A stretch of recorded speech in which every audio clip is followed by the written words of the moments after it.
Scene in Sussex.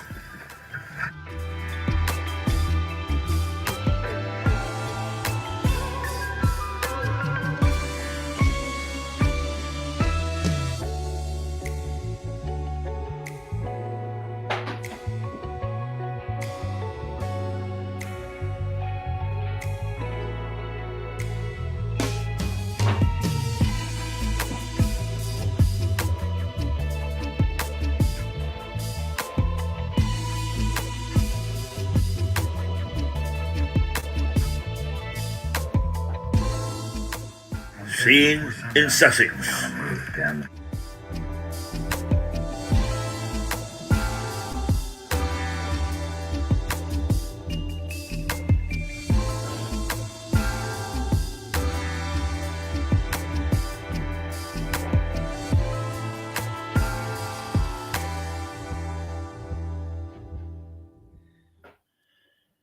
Well, not a very smooth start at all, but nonetheless a start to the day. And it is the 16th day of the 9th month in the year 2022. And the year that the Queen passed away, and that there is a 4 or 5 miles queue of thousands of people waiting to see her. But we are lucky here in the White Hart because we've got the chimney sweep with us. And if that's not supposed to bring you luck, nothing will. So let's say he's going to go in and out, probably making a bit of a racket, but that's okay. We don't mind that. And we will get on with our business of bringing you the newspaper headlines, a bit of entertainment, and hopefully we will have a little later Melissa Conti in from New York and find out what the Americans are making of it all. We should have our little new gizmo working, but I don't think that I've charged it quite enough yet. There's still a little red light, and I'm not quite sure what that means. So we'll check on that in a little while. Certainly, it doesn't seem to be doing what it's supposed to do. So it is a learning curve, and when I'm on my own, hang on, hang on. We've got all lights there, and in what we should have is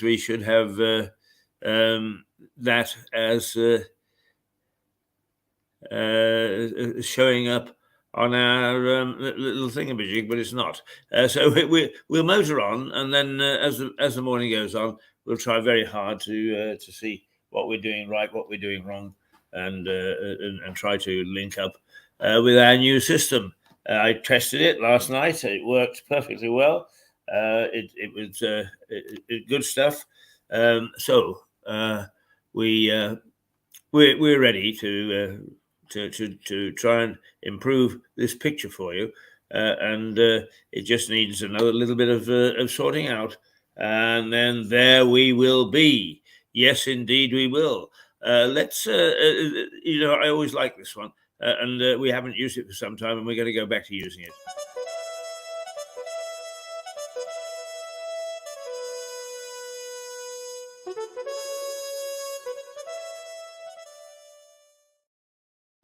There you are.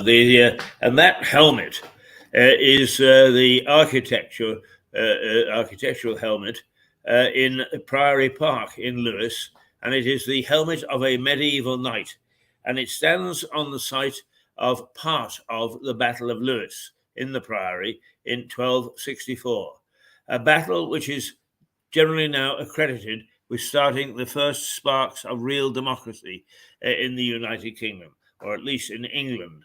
We had Magna Carta some 50 years before, which once it had passed, King John usefully ignored.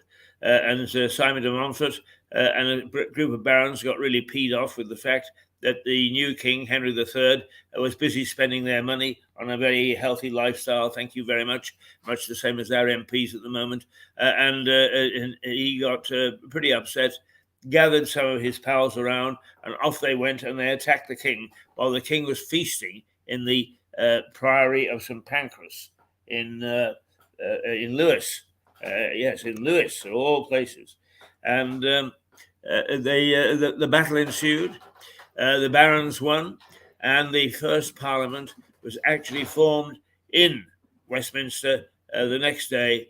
And although it wasn't parliament as we would know it, it was the first time that the divine right of kings, the king's belief and ability to rule without being questioned, was put into practice.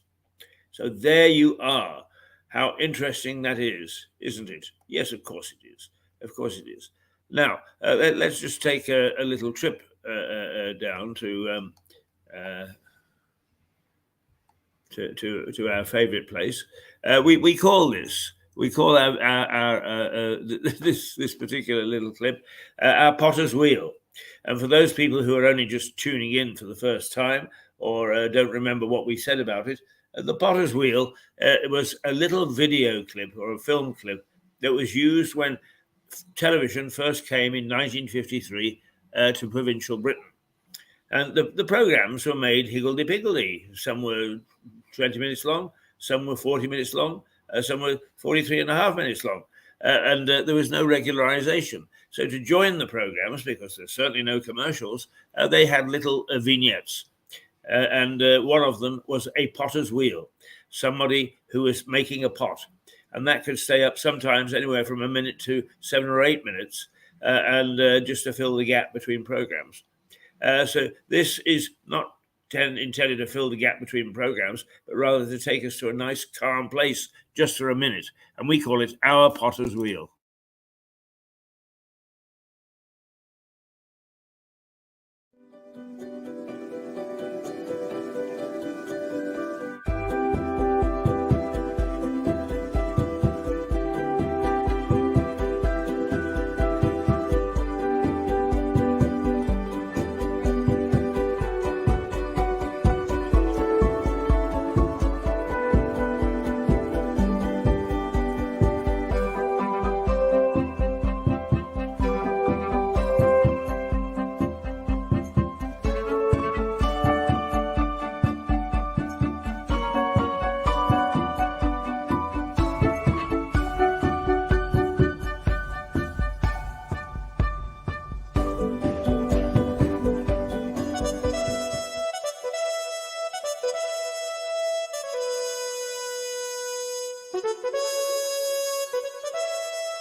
Well, there you are.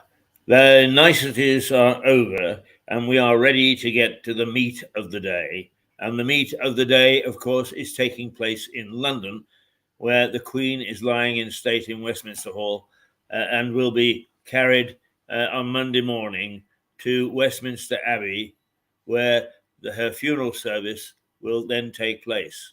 She will, as expected, be buried in St. George's Chapel next to her beloved Prince Philip. And the cortege will go not along the motorway as originally planned from London out to Windsor, but will actually take the small roads, the byroads, the highways, the byways, so that more and more people can say goodbye to her. Thousands and thousands and thousands have waited for up to 10 or 12 hours outside the Westminster Hall. Waited so that they can meander over 4 miles before getting in through the front door. And even then, as they pass, perhaps no more than 30 seconds to be able to pay respects and pass on and out. But so many had affection for this Queen. Oh, yeah, there's some dissenters. Yeah, they can't help it. They can't help it. They're mean of spirit. And I don't want people leading us who are mean of spirit. They can go and lead somebody else. Thank you very much. Yes, go and join others who are mean of spirit. Russians are doing very nicely at the moment. Now, don't misunderstand. I like Russians. I've worked there. I've lived there. And I like them very much. But I don't like their leadership very much. I don't like some of their armed forces very much. And I must say, I'm a bit disappointed in the lady who I consider to be friend, Margarita Simonian. who was a bit ungracious about us and the Queen when she didn't need to be.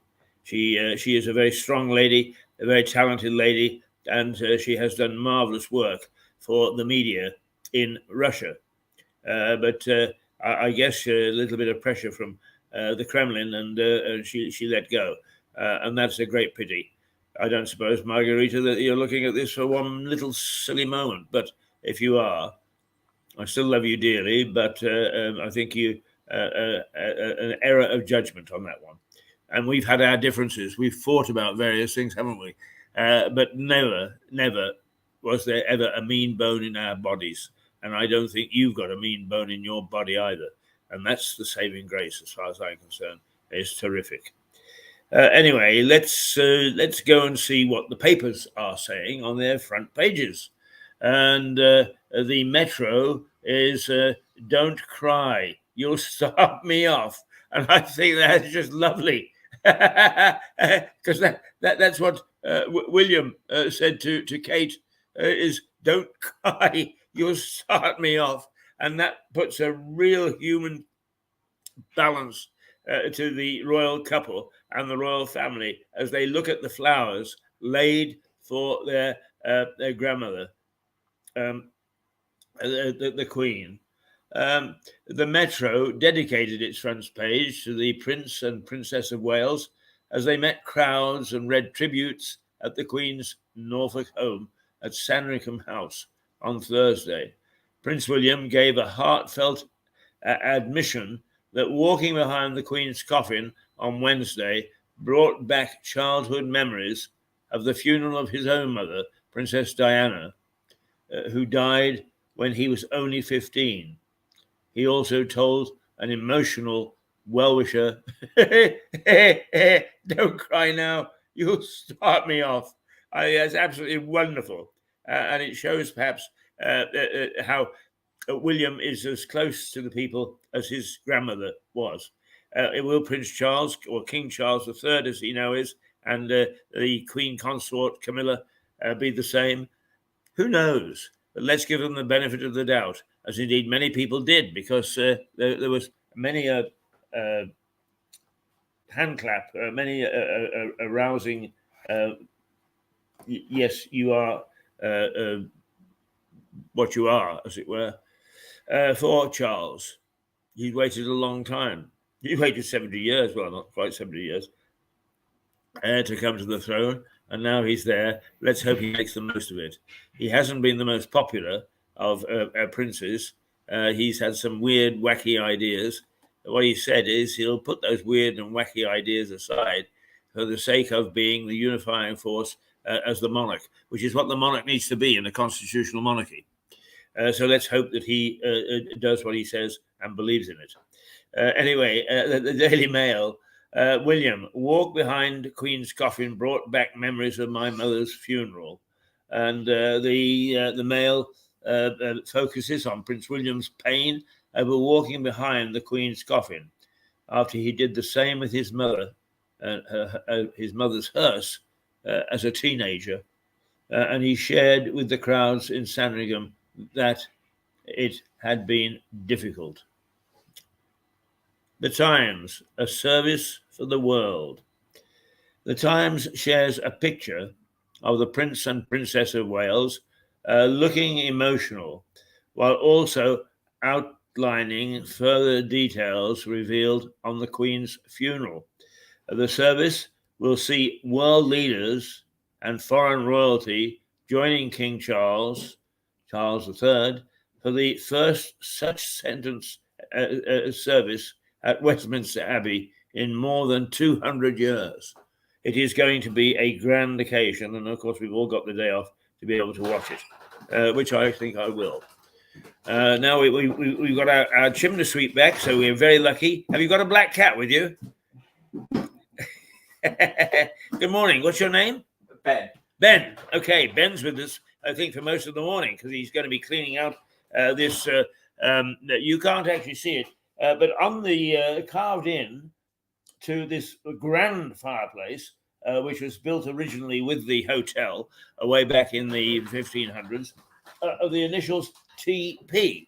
Now, a lot of people think that it's Tom Paine. It's not Tom Paine at all. It's Tom Pelham, isn't it? Yes, good morning. Good morning, Keith. How are you? I've come to give you some bad news. What's that? That the chimney sweep's got to come in here. Yeah, we arranged it. It's all right. Can you? We're going to talk to each other while we broadcast. It's all right. Let him know what he's doing. He's gonna- And it's good luck. all right. Yeah. Right. He's going to hoover and so on. And of course, what we'll do is we'll play you various things as the morning goes on. The Queen was like everyone's grandmother there. The Daily Express underlines Prince William's poignant reflection that the Queen was like everyone's grandmother. The Sun. Her Majesty's farewell. Harry can wear a uniform, says the Sun. The Sun reports that Prince Harry will be able to wear military uniform on Friday for a vigil at the Queen's coffin. It comes after the Duke of Sussex had to wear a suit for the Wednesday's ceremonial procession after he lost his military titles when he stepped down as a service royal in 2020. The Daily Telegraph. NHS doctors and nurses to walk ahead of the coffin. Well, that's a new one. We haven't seen that before. The Daily Telegraph has numerous updates about the Queen's funeral on Monday on its front page. In its lead story, it reports that NHS doctors and nurses are being given the honour of walking in front of the Queen's coffin in line with her wishes.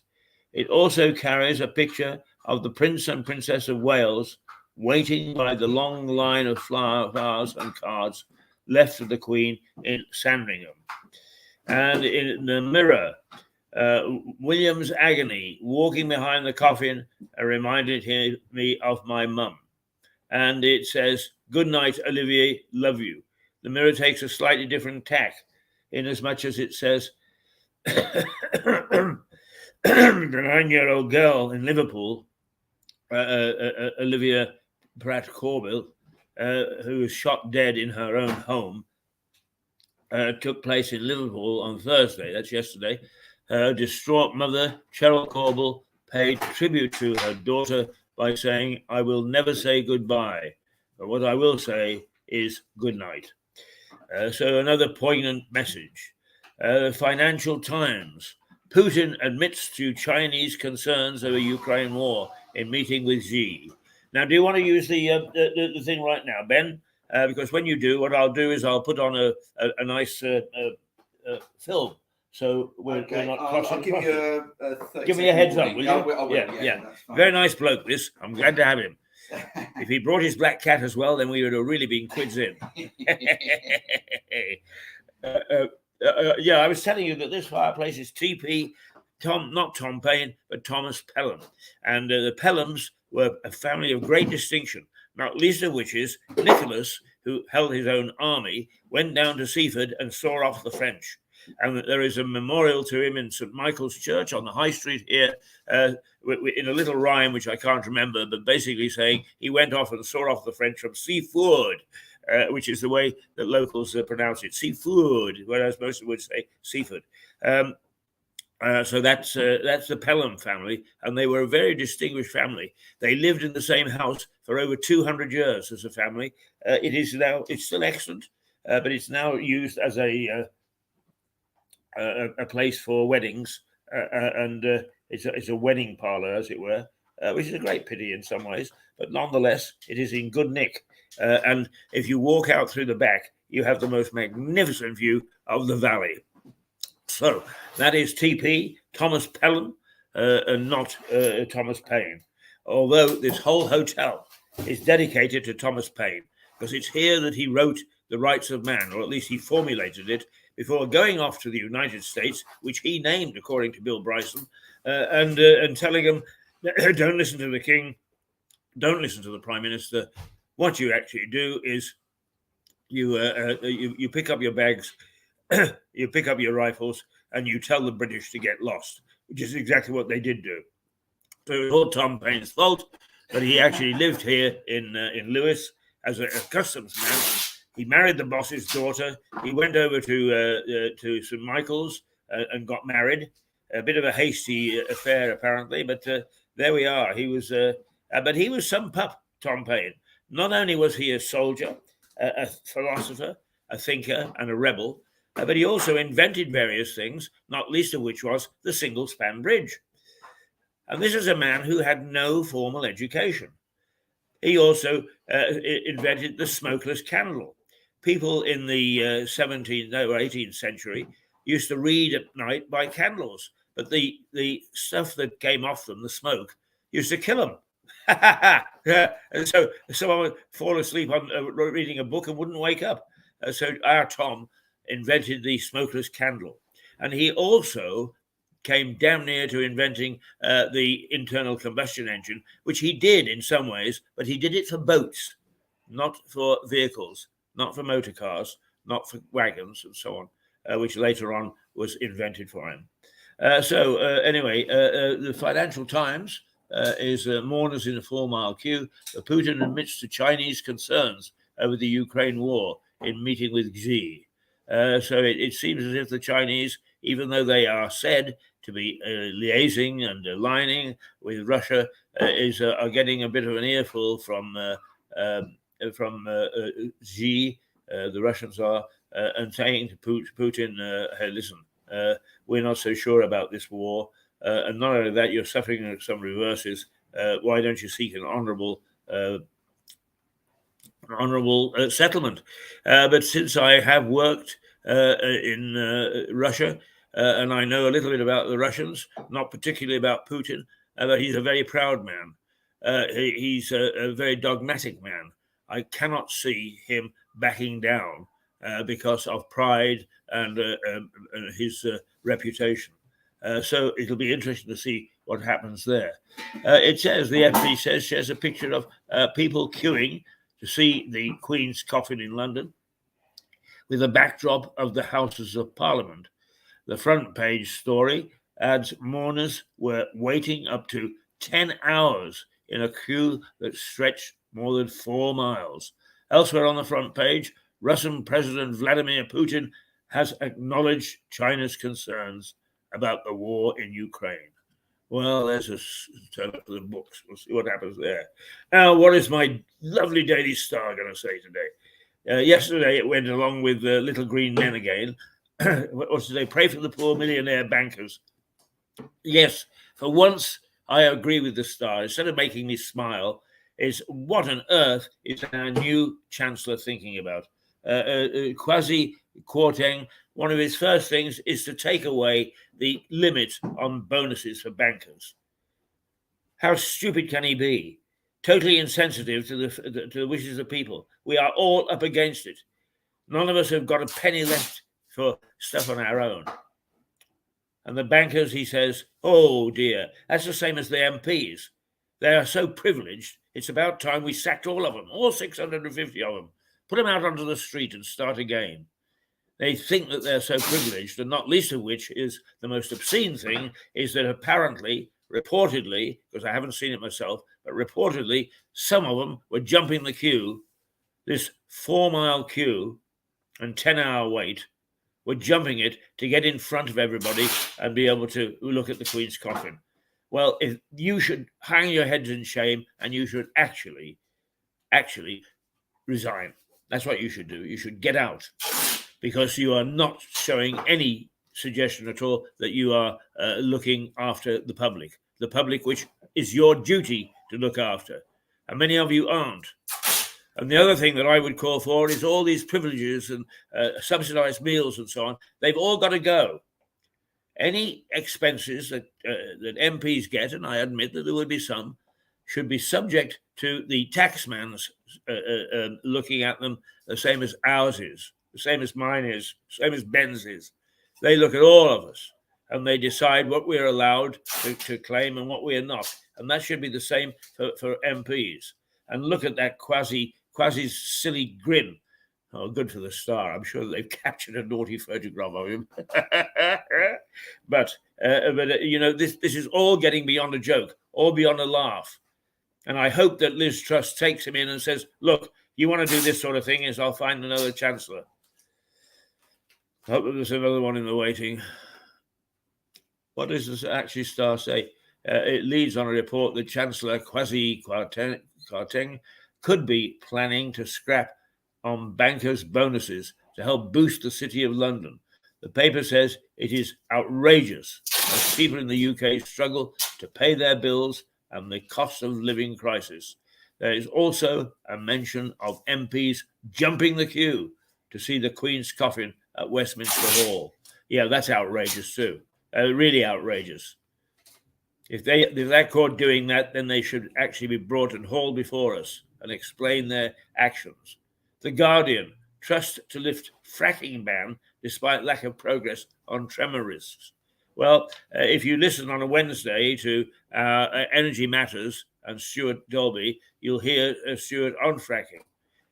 He claims that fracking, as we know it, is and as practiced in the United States, is totally unsuited to our particular layers of geological strata or whatever. But it is a waste of time. And instead of these knee-jerk reactions to the crises we're suffering, I would love to hear a more studied plan to see what on earth is going on. The Guardian's front page looks into Liz Truss's plan to lift a ban on the fracking, and there's been no progress made in reducing and predicting the risk of earthquakes caused by the practice. The Eye, funeral plans revealed as 100,000 see the Queen lying in state, and they've got a picture of the crowds, thousands of them. And its other headline is "Energy Help is Too Late," warn firms. The newspaper says that businesses fear the government's energy report outlining the package of help will not be enough, while heavy industries threaten to leave the UK as gas and electricity bills soar. Well, yes, but one of the things that we really should understand is this country is made up, the economy is made up 90% of SMEs. Yes, we need the 10% of big boys, but we bend over backwards to help them and we do nothing for the SMEs. And if they collapse, if that 90% goes, it doesn't matter how big boys they are. They will leave anyway. And so there's a little bit of balance and there's a little bit of second look that Truss needs to take on this. So there you are. That is the headlines for the moment. What? Oh, cool. Gotta go. You're about to go? Yeah. Right. Okay. I will actually now take us to the Ratty and the races. So here we go.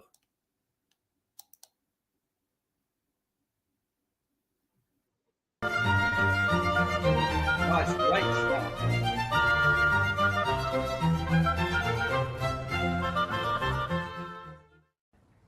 He sat on the bank while the river still chattered onto him, a babbling procession of the best stories in the world. That was the excitement that Mole experienced in the story Wind in the Willows. And indeed, rivers large and small everywhere all have many stories to tell. The River Ouse that flows through Lewes is no different. In fact, for much of the town's history, it has played an important part. Today, the river carries nothing but pleasure craft. But for a long time, it was a busy, bustling port. About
Okay, sorry about that.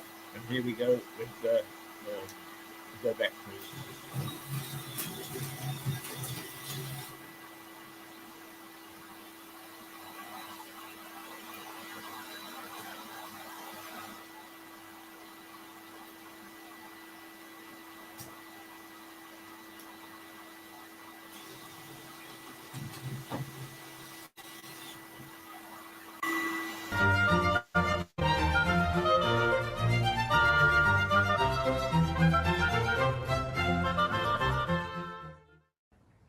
He sat on the bank while the river still chattered onto him, a babbling procession of the best stories in the world. That was the excitement that Mole experienced in the story Wind in the Willows.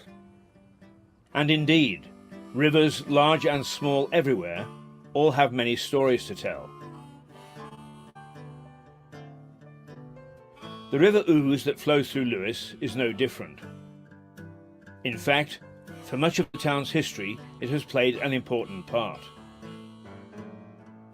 Today, the river carries nothing but pleasure craft. But for a long time, it was a busy, bustling port. About a mile upstream from here is the village of Hamsey.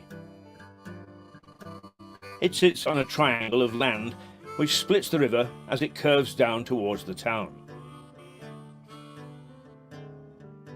Hamsey is barely a village today. A few houses with the 13th century church standing in splendid isolation. But Hamsey was a Saxon port in the pre-Norman era. Historians estimate that over 1,000 people lived here, populating a port that saw ships sail up the Ouse to trade goods. There is no doubt that the Normans had a bit to do with its demise. The area was handed over to a Norman lord. But the community was attacked by an enemy it couldn't stop.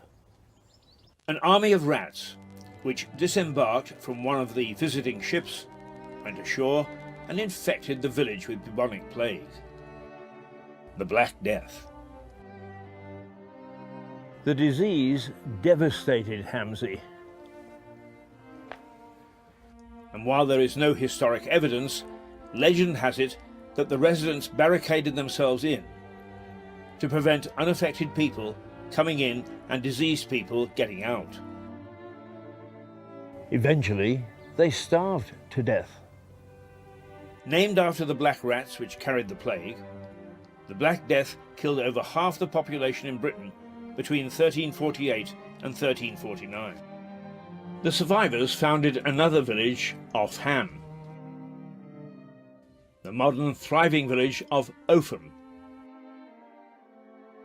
The plague attacked Lewes several times over the following centuries, each time causing significant loss of life. So death continued to stalk Lewes, bringing tragedy to the high street in rather greater measure than other UK high streets. Hamsey gone, but Lewes as a port flourished. Ships and barges plied their trade up and down the Ouse, creating an exciting and bustling waterway. Many of these buildings, which stand on an extension of the high street in an area called Cliff, are built with old ship's timbers. Where Argos now stands was the sailors' pub, called the Bear, built as a brewery in 1787, and it succumbed to the carelessness of revelry and burned down in 1918. This quiet domestic street, which runs for a short distance parallel to the Ouse, was the sailors' playground, and history relates that there were more than a dozen brothels successfully operating.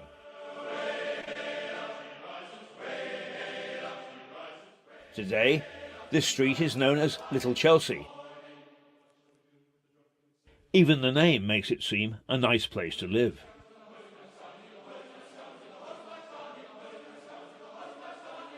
The rather small abodes have found favour with many modern Louisians and are now favoured homes.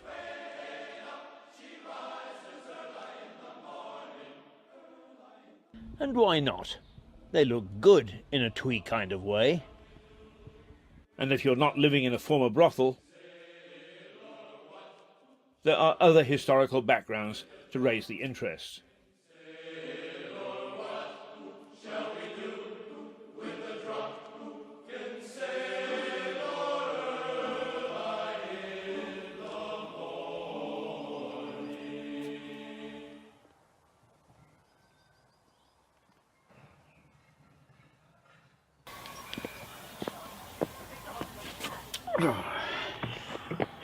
All this talk of pubs and trading around town, it saps my energy.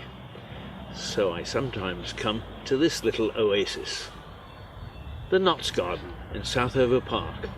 A lovely little hideaway.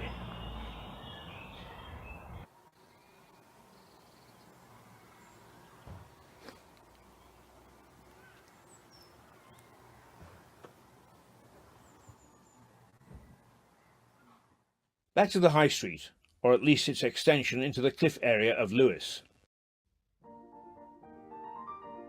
So I've been wandering around here because Lewes is full of antique stores and models.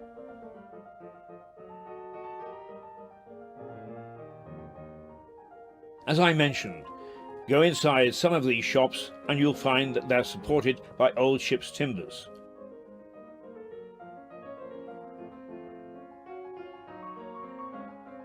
Another reminder of the days when Lewes was a port.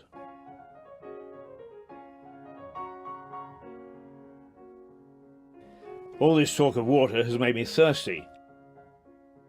I made several mentions of the time Lewes had 63 pubs. As you would expect, among the 16 that are left, there are some with strong ties to the community. Over the road from the shops, held up by ship's timbers, is the Gardener's Arms. There seems to be a tradition in Lewes, although no one admits to it, of omitting the epithet pub or tavern. This pub is called by locals simply the Gardeners. And the Gardeners it was. The origins of this pub go back to when it was an ordinary house, owned by a gardener. Often, after work, he would invite other gardeners into his front room for a drink. Eventually, it made sense to formalize the ritual, so it turned into a pub. The Gardeners is a true pub. Unusual now, it only serves pork pies and sausage rolls. Yet each year it's in the top tier of finalists for Pub of the Year. Magnificent. Back to the Street of 1,000 Brothels. Well, perhaps not 1,000, but a few anyway. There's a pub called the Snowdrop. Nice pub, they tell me. Interesting for its name and where it stands. This is the site of England's deadliest avalanche. Just after Christmas in 1836, heavy snow built up on the edge of the downs. There were 7 cottages here where the pub now stands.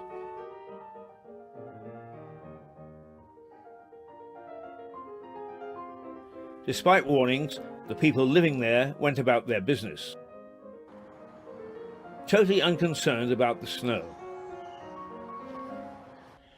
Then whoosh, down it came, demolishing 7 cottages and taking the lives of 8 people.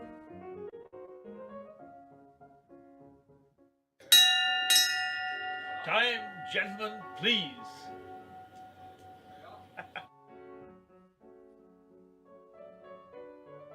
Not heard now, but the admonishment of past landlords that it was time to quit drinking should have been heeded by the cottagers. A disaster both for the country and the town.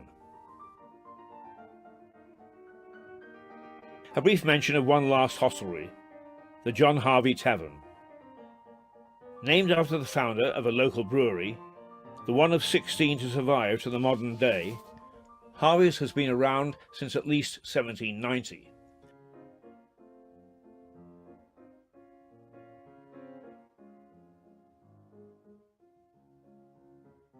And an important inhabitant. Along with Mole and Ratty on the banks of the River Ouse. More on that later. For the moment, back to the bar. How I wish I'd lived in Lewes when it had 63 pubs. Bliss.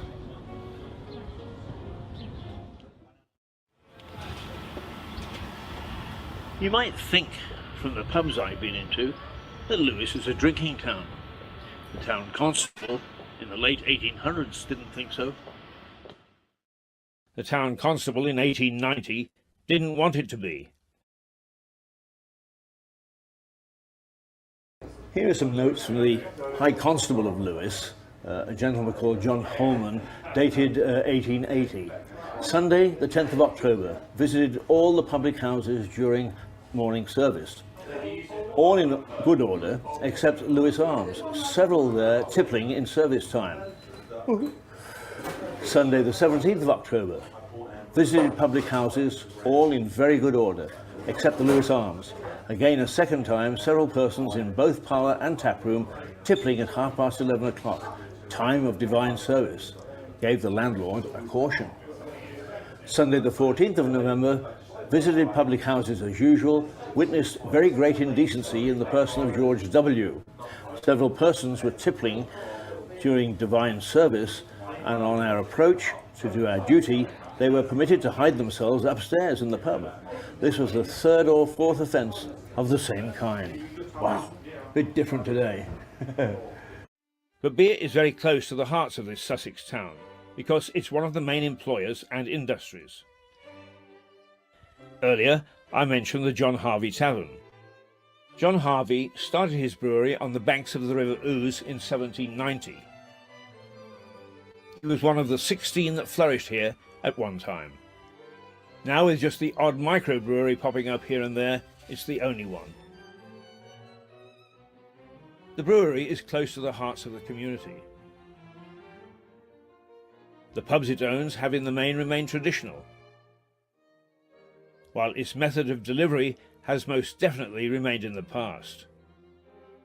Miles Jenner is the chief brewer, and his range of beers reflects the activities of the local community.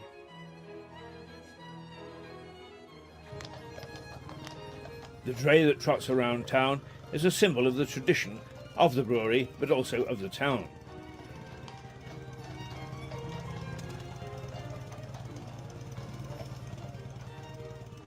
The beer maker turns out beers named after local events: Firecracker, Tom Paine, Bonfire Boy, and Lewes Castle.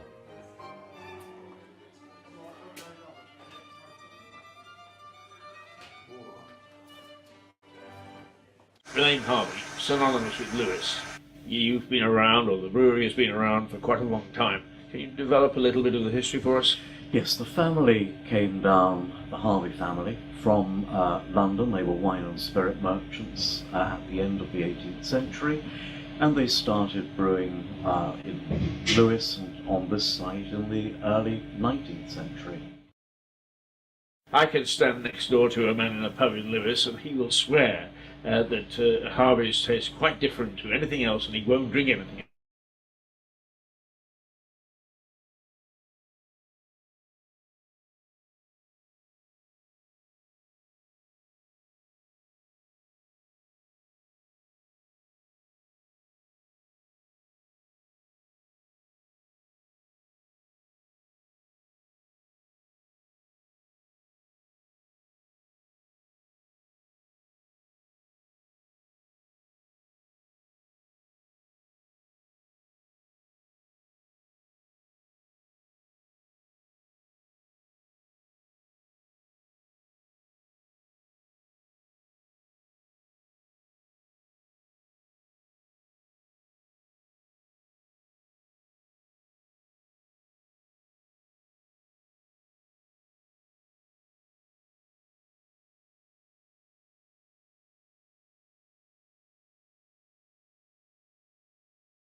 More on that later. For the moment, back to the bar. How I wish I'd lived in Lewes when it had 63 pubs. Bliss.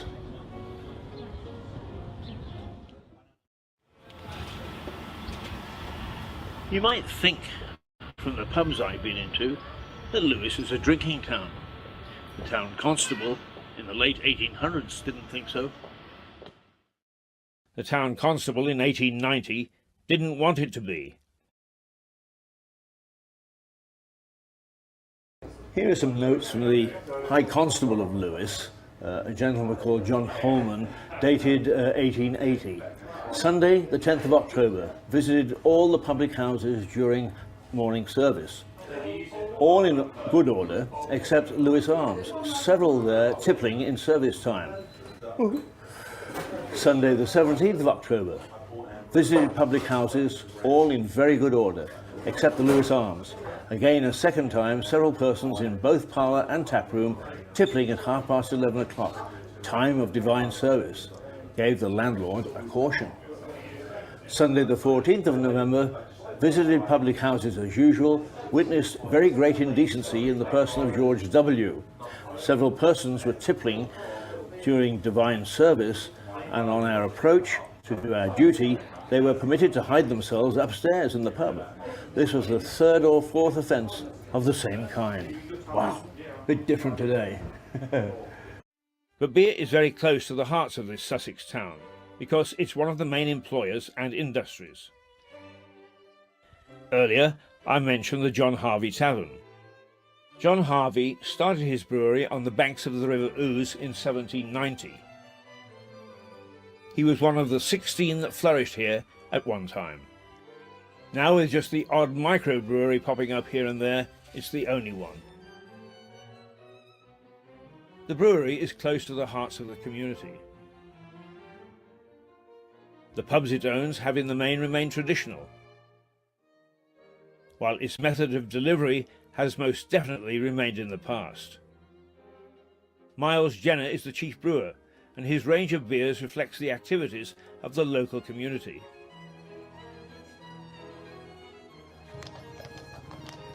The dray that trots around town is a symbol of the tradition of the brewery, but also of the town.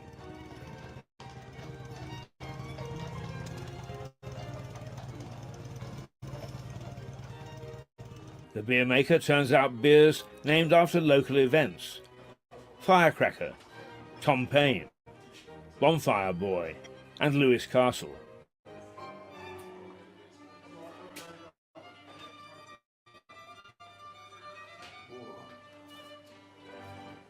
The name Harvey, synonymous with Lewes. You've been around, or the brewery has been around for quite a long time. Can you develop a little bit of the history for us? Yes, the family came down, the Harvey family, from London. They were wine and spirit merchants at the end of the 18th century, and they started brewing in Lewes and on this site in the early 19th century. I can stand next door to a man in a pub in Lewes, and he will swear that Harvey's tastes quite different to anything else, and he won't drink anything else. I mean, what's the secret of the product?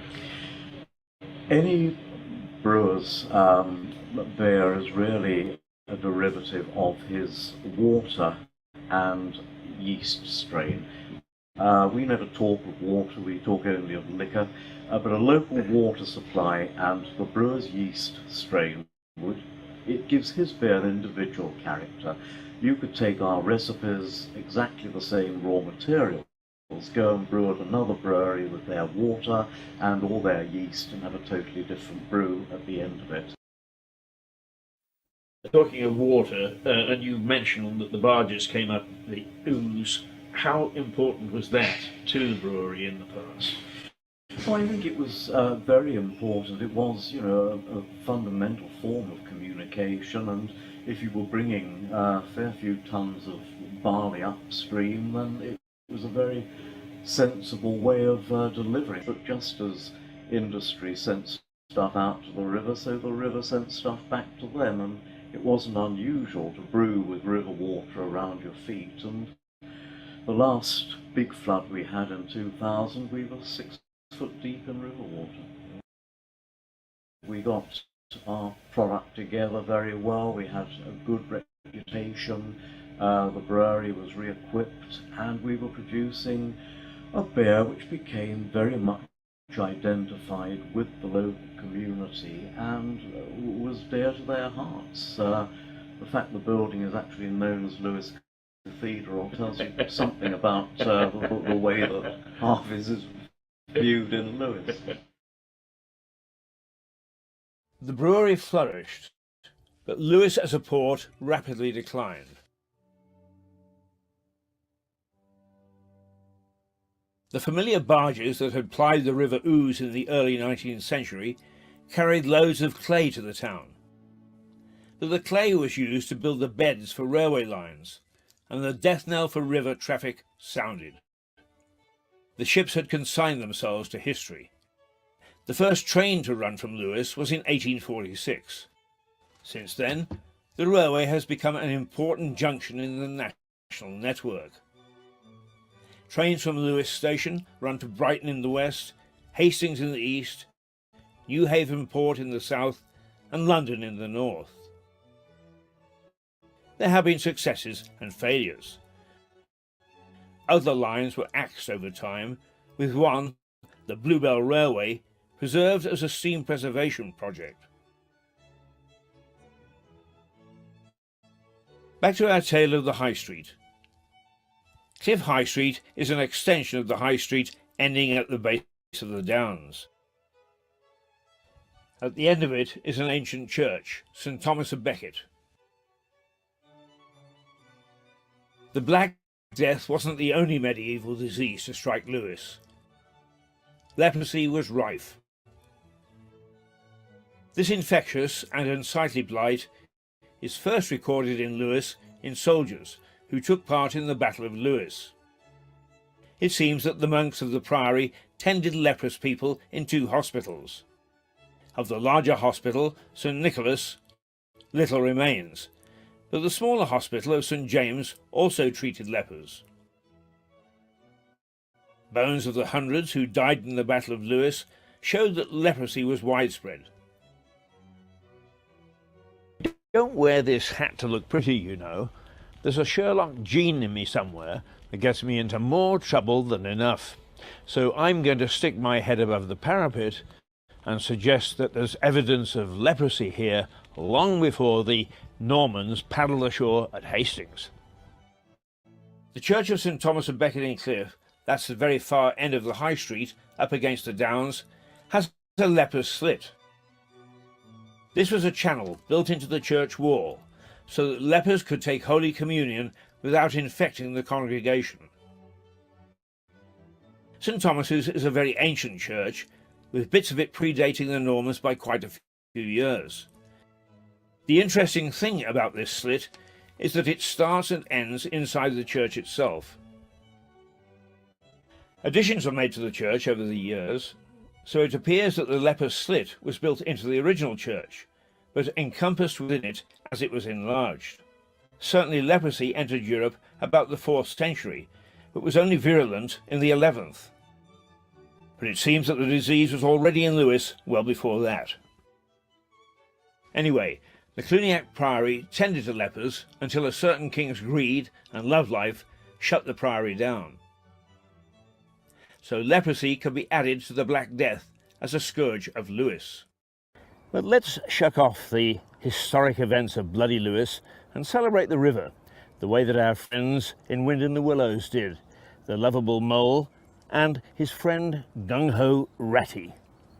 Each summer, a raft race is held on the Ouse by the local round table. Teams from organisations, schools, businesses and even groups of individuals construct weird and wonderful rafts and race each other from Lewes down to the sea at Newhaven. Not a very fair race. The crews bombard each other with flour and water bombs, water pistols and any other old rubbish. Spectators add to the mayhem by pelting other missiles at the crews. The first few hundred meters are quite torrid because from the bridges here, people hurl flower bombs and eggs and all sorts of things at you, really. But when you get past Lewis, it's quite peaceful and serene down the river, and you've got the tide to help you along as well. Last year the theme was the Rio Olympics, so again it was quite open to interpretation. You could just take Brazilian culture or, of course, the Olympics. I actually took part last year. I duly sank in New Haven Harbour, unfortunately. But obviously we've put the proper safety provisions in place, and we were fished out before we were swept out into the English Channel. There's been suggestions this year that there would be pirate rafts and people drinking rum and trying to board other people's boats, but we'll see how that happens. We're limited for safety reasons to 25 rafts. In the next number of weeks, we're going to have talks with all the safety bodies, and perhaps we may be allowed more, but obviously safety is our main priority. This year I've been absolutely inundated with applications. I think I've sent out over 100 application forms. Wow! Now, how do you select which of the 25 are going to be lucky? It's down to, in a lot of cases, the event is sponsored, so in many cases sponsors may get priority, but overall it's just a lottery, really, and or the best rafts will be chosen. Now, in fundraising, do people just donate, or what do you do? Do you have people shaking cans? There's a certain amount of bucket collections, and also there's an entry fee for the raft race itself. A good portion of that money goes to the actual operational costs of providing the safety provisions and so on. But obviously, whatever's left over will go to the local charity. Right. This year, we're also in partnership with New Haven Town Council, because they really wanted to get more involved, because obviously it finishes there. So this year we will be supporting a charity in Lewis and a charity in New Haven. A lot of people line the banks. Do you take an estimate of how many people are here on a good Sunday? We would estimate maybe 5,000 to 7,000, but with no way of telling, really. But it seems to be a very popular event, and the people of the town have taken it to their hearts. Yes, indeed they have. I mean, it's a wonderful occasion. After all the bloodshed and death in this little town, that regatta makes me feel a lot better. Time for a little nap, I think.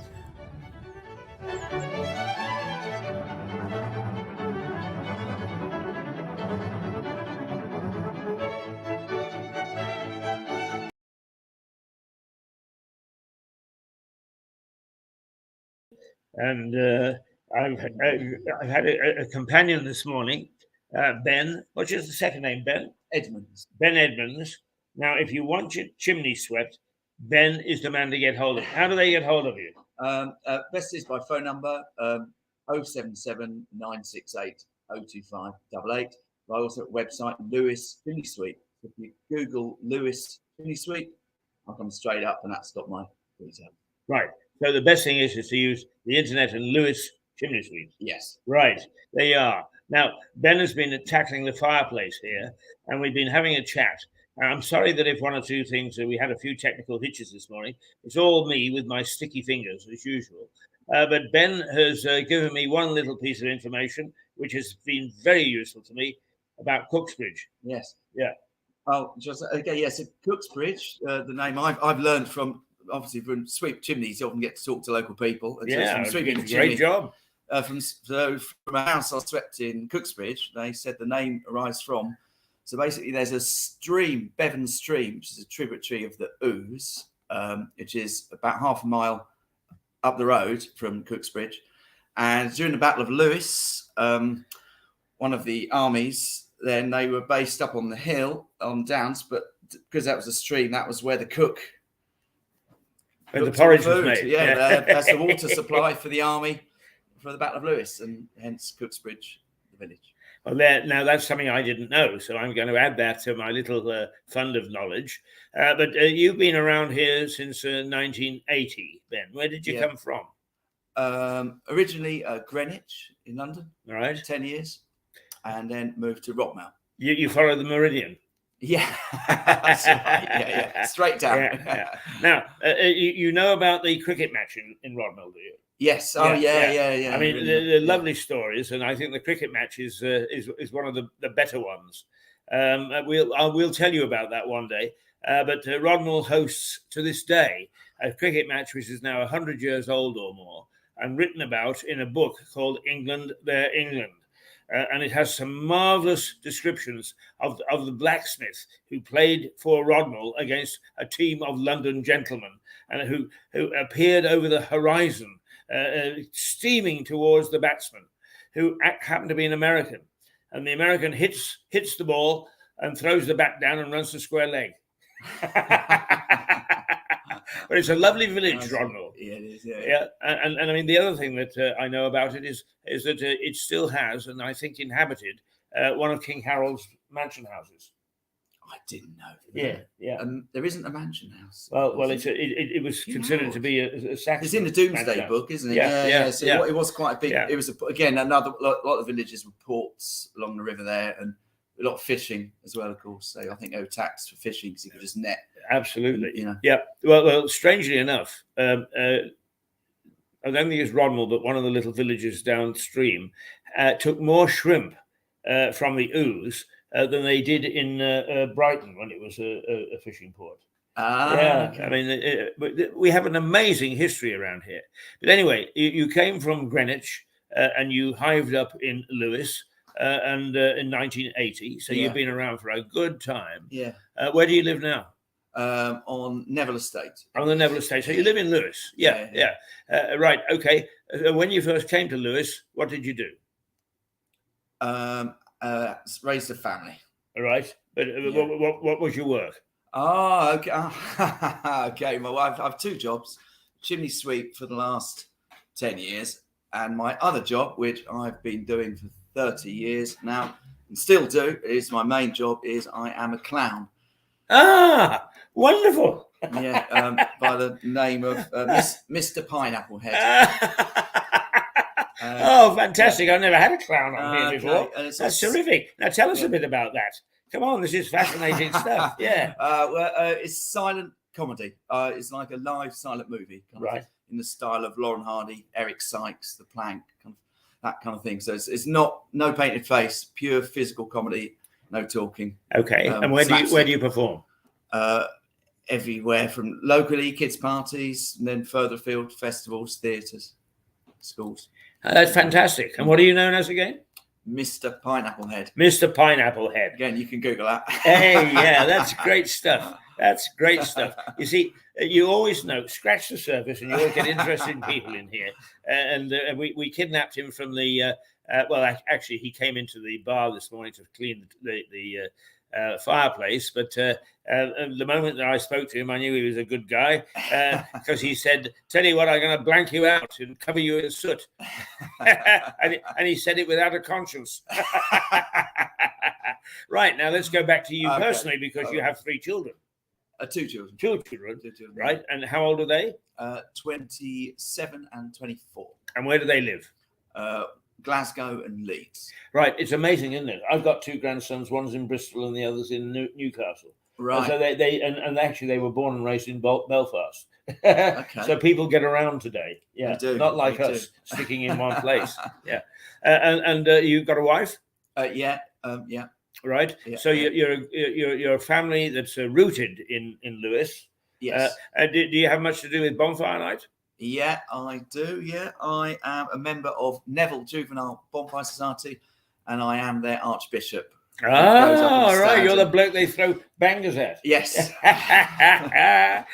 Terrific stuff. You see, the things that you can get up to in Lewes, because we've got quite an American audience, by the way. That's Okay, why right. I describe things carefully so they understand what the hell we're talking about. And in fact, with any luck at all, a little later we should have Melissa on from New York to have a chat to us. But in the meantime, so you're a member of Neville. Yes. Now, a lot of people actually, it's a bit like the Americans who don't know where Canada is. A lot of people live in Lewes and they talk about Bonfire Night, but they have no idea of the breakdown of the bonfire societies. So explain what Neville Bonfire Society is all about. Okay, Neville Bonfire. It was originally began in the 60s. and it's one of the more recent ones compared to ones that are hundreds of years old. But the idea of Neville, really, what it does today is it's usually about a week to 2 weeks before the 5th, because the 5th is a huge, big affair, and it's can be pretty wild and rough. So Neville was originally started as a slightly quieter night, as the week before, without huge crowds, where it's much safer to bring children out. So it's a family bonfire society. Hence, it's called Neville Juvenile Bonfire Society, although we do behave like juveniles as well. Right. And so that is it. And it's a unique night. I recommend it to people in Lewes who don't know about it, because it's a big procession now. It's grown. It's a big bonfire society now. And the night, so if you want to come out without having to deal with crushes of crowds, come out the week before to the Neville night, NJBS, Neville Bonfire Society. Right. They're fantastic. Okay. Now, I have to say that the former mayor, Stephen Catlin, who is an occasional contributor to this programme, and he's just finished his mayorship now, but he is a great supporter of everything that goes on up in Neville and in Lansdowne. And he says that they're lovely little enclaves, really, within Lewes themselves. So Neville Neville Junior Bonfire Society, a very important part of the area where you live. It is, and the whole of Lewes, really, and How many members would you have? So now it's several hundred now. I'm not. To be fair, there are a lot of people in Bonfire Society that do a lot more work than me. I just turn up one day a year and get. Well, hell, you have the fireworks thrown at you. But in terms of core members, there's a core group that do a huge amount of work, and they're the main players. So you'd have to ask them for the real details. It's several hundred now. Members, right, and you're absolutely, if you're the Archbishop, you're absolutely committed to it. Yeah, I'm committed to getting up on the clergy steps, dressing up and taking one for the team. Yeah. Way back when we first started this television service, which is about 2015, 2016, we had Keith Norman who would contribute to us. Okay. He's an Archbishop down at Cliff. Yes. Okay, yeah. And he would report from his boffy. Because he's a gardener, right. And he'd sit there, and he is absolutely hilarious. He is so funny. The trouble is that he goes to work at 6 a.m. or something, and I can't persuade him to come back on. But he's absolutely hilarious, and he too would stand up for the Cliff people to throw fireworks at him. A lot of you are very brave men. I wouldn't bloody well do it, I'll tell you. Yeah, foolish, brave, idiots. Yeah. Right now, you've got another appointment. It's good of you to stop by and take a look. He's covered me in soot, but I will take a bath afterwards. Take a bath with a friend, they say, and that's what I'll do. Thank you very much, Ben, for joining us, and good work on the chimney. We won't get smoked out this winter. No, that's safe. And if you want your chimney cleaned, this is the man to come to. Lewes Chimney Sweep. Lewes Chimney Sweeps. There you are. .co.uk. Okay. God bless you. Nice one. Bye-bye. Bye. Right. Okay. Well, another interesting character for us to enjoy here at Mirador Television. We never know who's going to be on. We really don't. I am sorry that I've been cocking things up. Is stopping the program and then bringing it back again. Hopefully I won't do that again before the end. So I'm going to experiment. I'll experiment some other way. But we have gone through the headlines, and of course the headlines in the main are they're about the Queen lying in state, about Prince William, who said to somebody, "Don't cry, you'll make me cry." It's absolutely lovely, absolutely lovely. And am I a royalist? I am a constitutional monarchist. I believe strongly in our form of government. I don't always believe in the incumbents. So if that helps you understand my position, so much the better. But don't start to talk to me about republicanism and so on. The worst form of government you can get. It really is. It's open to corruption, to vote fixing, and to the worst thing in the world is making deals. our present form with our present head of state, they do not make deals. They do not. And that is worth its weight in gold. Also, all this business about, look how much they cost us. Well, actually, if you bother to do your research, you look at the league table of leaders of state, heads of state, and we're about 6th or 7th down the list. France is well ahead of us in their spending in that department. So knock that one on the head too. Okay, I've had my rant. No, I haven't, because one of the stories in, I think it's the Financial Times, or possibly even the Star, the good old Star, is that some MPs have been skipping the queue, skipping the 4-hour queue and 10-mile queue. Or is it 10 hours and 4 miles? It's 10 hours and 4 miles queue to actually see the Queen's coffin and pay their respects. Paying their respects, I have no quarrel with. Skipping the queue, I most certainly do. And if that's the sort of privilege they want, resign. Go on, go and let the people see and make up their minds about you. Because most of you are useless bloody tits that we've got in Westminster anyway. And for that sort of behavior is absolutely outrageous, absolutely outrageous. And it really annoys me enormously that they would behave like that. It really does. So therefore, I've had my rant about that this morning, and it is featured in one of the newspapers. Let's actually, let me take a pause. Here is our potter's wheel. Our potter's wheel? What do you mean by that?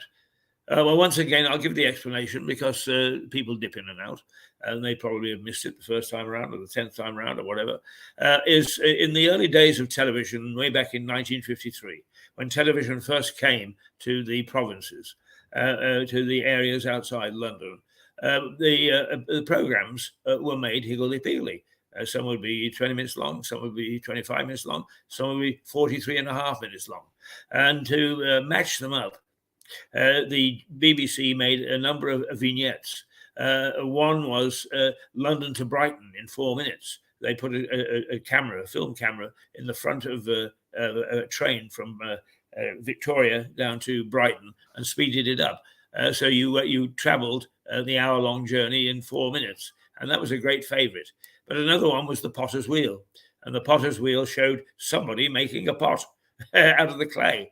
And that could run for anywhere from a minute to 10 minutes just to fill the gap. Well, this is our potter's wheel. It's Southover Park, Grange Park in Southover in Lewes. And it's a lovely, lovely park. If you want to get away from things, if you want a nice quiet moment, it has a wonderful Notts garden, which I use as my summer office quite often. And here it is, the Grange Park in Southover, and a little bit of the Notts garden.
Now, did you spot the Notts garden?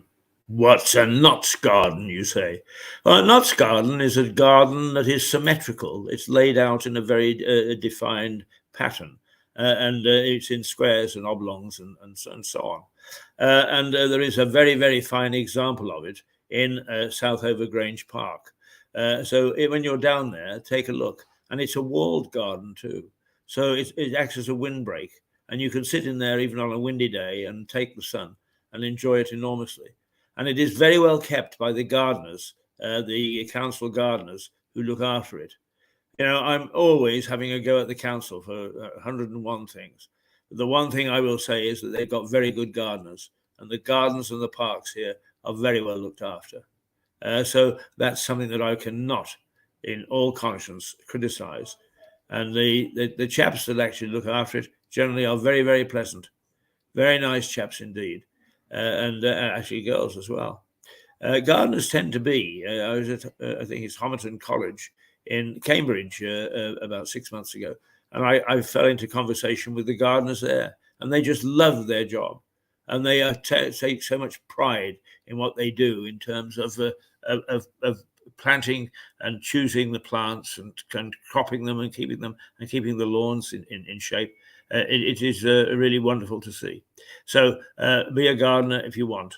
Now, I'm trying to think of. We were waiting for Melissa this morning, and I'm sure that she'll be along shortly. But let's see what else we've got on the thing. I love this little food filler.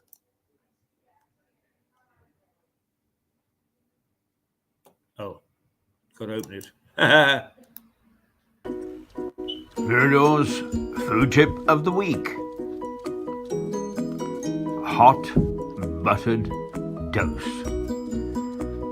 Have we forgotten how wonderful simple hot buttered toast can be? Ingredients simple. Bread and butter.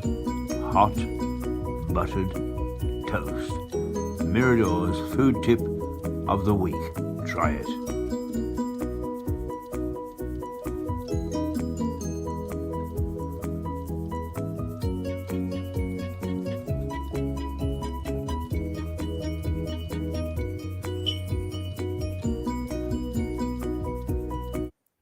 Well, let's do away with hot buttered toast, and let's have another look at another one that I just love. Well done, the energy companies. They're full of bright ideas to help their customers.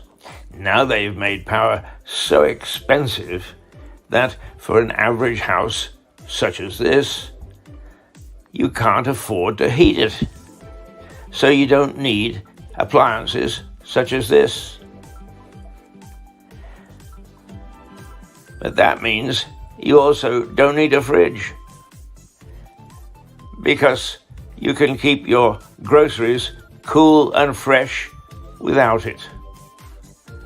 The house is cold enough. Well done, chaps.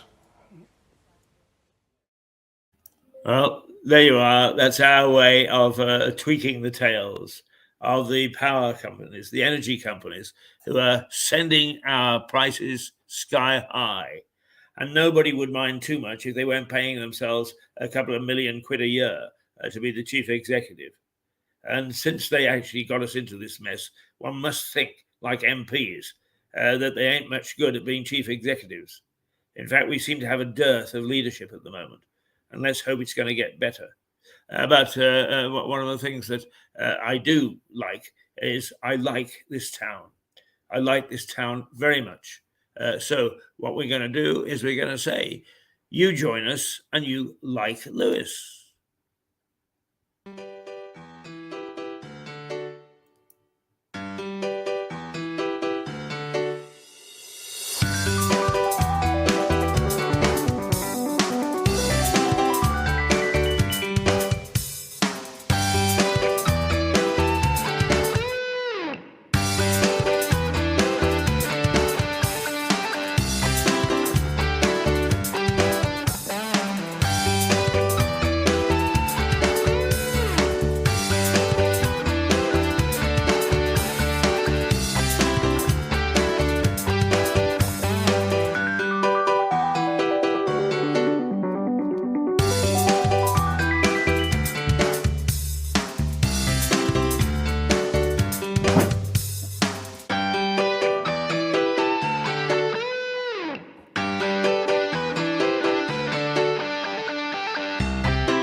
Oh, we love our town. We love our town. We do indeed. Let's get rid of the laughing cavalier. We love Lewis. A couple of things that from that video clip. One is it shows a couple of close-ups of the War Memorial right smack bang center in the middle of the town. And some years ago, when we first started our television service, we actually used a piece of video on Facebook, which they rejected as being obscene. It was a picture or a little video clip of the ladies who are iconic statues at the base of the War Memorial. Now, they do have a slightly exposed dress, but nothing obscene, nothing untoward, in fact. But the algorithm or bilgorithm or gizgorithm or whatever the hell it is that actually sorts out the wheat from the chaff nowadays on computers decided that this was obscene and rejected it. Can you believe it? Does it make them look like idiots? Well, they are idiots, actually. They have no common sense whatsoever because they rely upon computers. And actually, very few people who rely totally on computers have much common sense. And that's the banks and the credit card companies and the NHS and you name it. They all daft beyond words, totally and utterly silly. So that's our town. That's our town. Now, let's go back to the main event of the weekend, or at least on Monday, because I'd like to just go through with you a little bit of what's going to happen on Monday. Shall we remind you where we are and who we are? No, this is the background. We want the foreground, don't we? Yes, we do.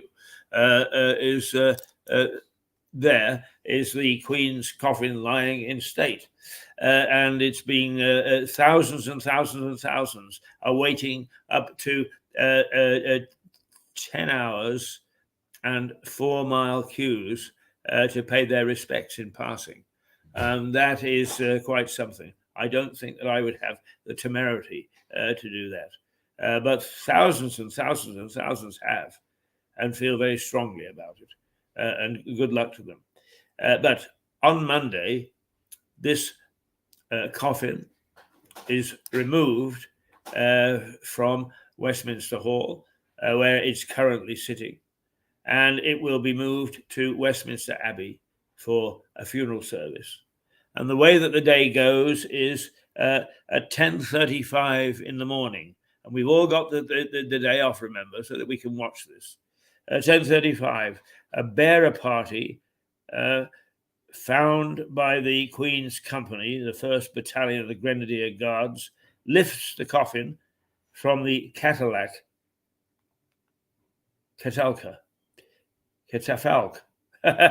that's a bit difficult to pronounce, in Westminster Hall, and carries it to the north door. Awaiting outside is the state gun carriage of the Royal Navy. So that's when the day starts for the funeral at 10:35 a.m. And because this will be run with such military precision, you can guarantee that all you have to do is to be there watching at 10:35, and you will not miss it. Then at 10:44, let's take a look at what happens then, because the gun carriage sets off, and it's drawn in spectacular style by 142 Royal Naval ratings. Normally, a gun carriage would be pulled by horses, but this is not going to happen. It's going to have 142 humans, naval ratings, pulling the gun carriage on its route from the yard at Westminster Hall to Westminster Abbey. The procession is led by the massed pipes and drums of Scottish and Irish regiments, the Brigade of Gurkhas, and the Royal Air Force, numbering 200 musicians, followed by heralds and kings of arms. I don't know whether I pronounced that either, pursuivants. Let's hope that I got that pronunciation right.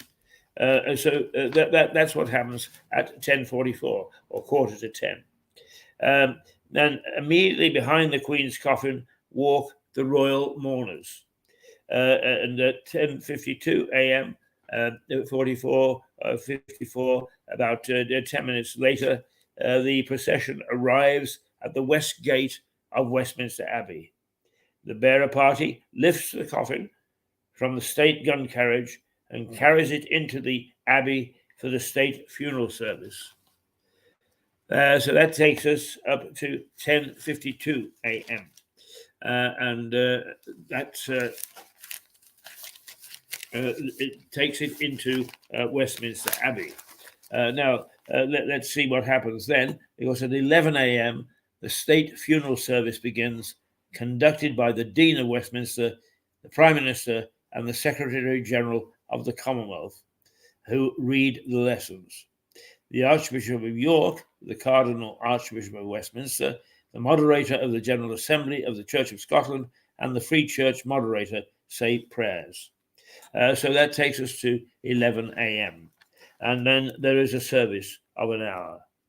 There is I'm not quite sure whether it's no. It brings the service to an end. Is there will be a piper who will play the lament, played by the Queen's piper, bringing the state funeral service to an end. And the sermon is given by the Archbishop of Canterbury, who also gives the commendation. The Dean gives the blessing. 11:55.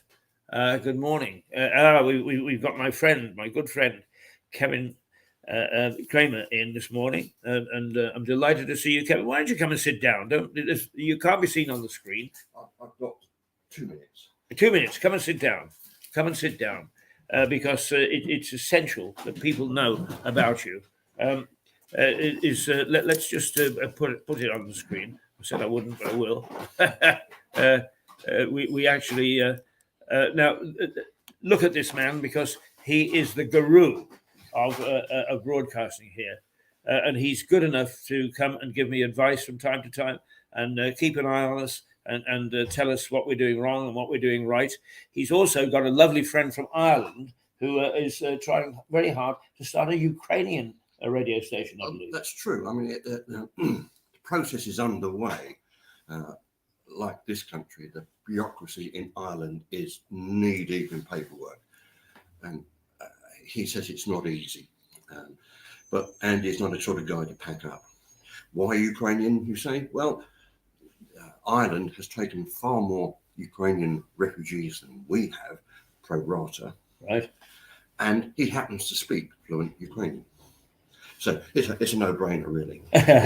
Right. No, I'm very supportive. I spent, Kevin was kind enough to let me spend about 2 hours talking to your friend. And I mean, we went over old times, because we all trotted around Russia and Eastern Europe and so on and so forth.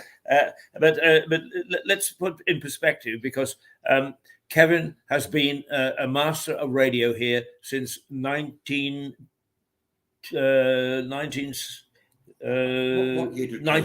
I think. Yes, that's the first incarnation of cable.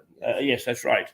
So give us a little bit of your background, because you are a man who is you're quite modest, and you stand in the background, and a lot of the stuff that goes on here in terms of radio and sound systems and supporting the problems in the paddock and so on and so forth, sure, you get involved in. Let's start from this week and work backwards, shall we? All right, okay. We had 3 performances of the proclamation being read.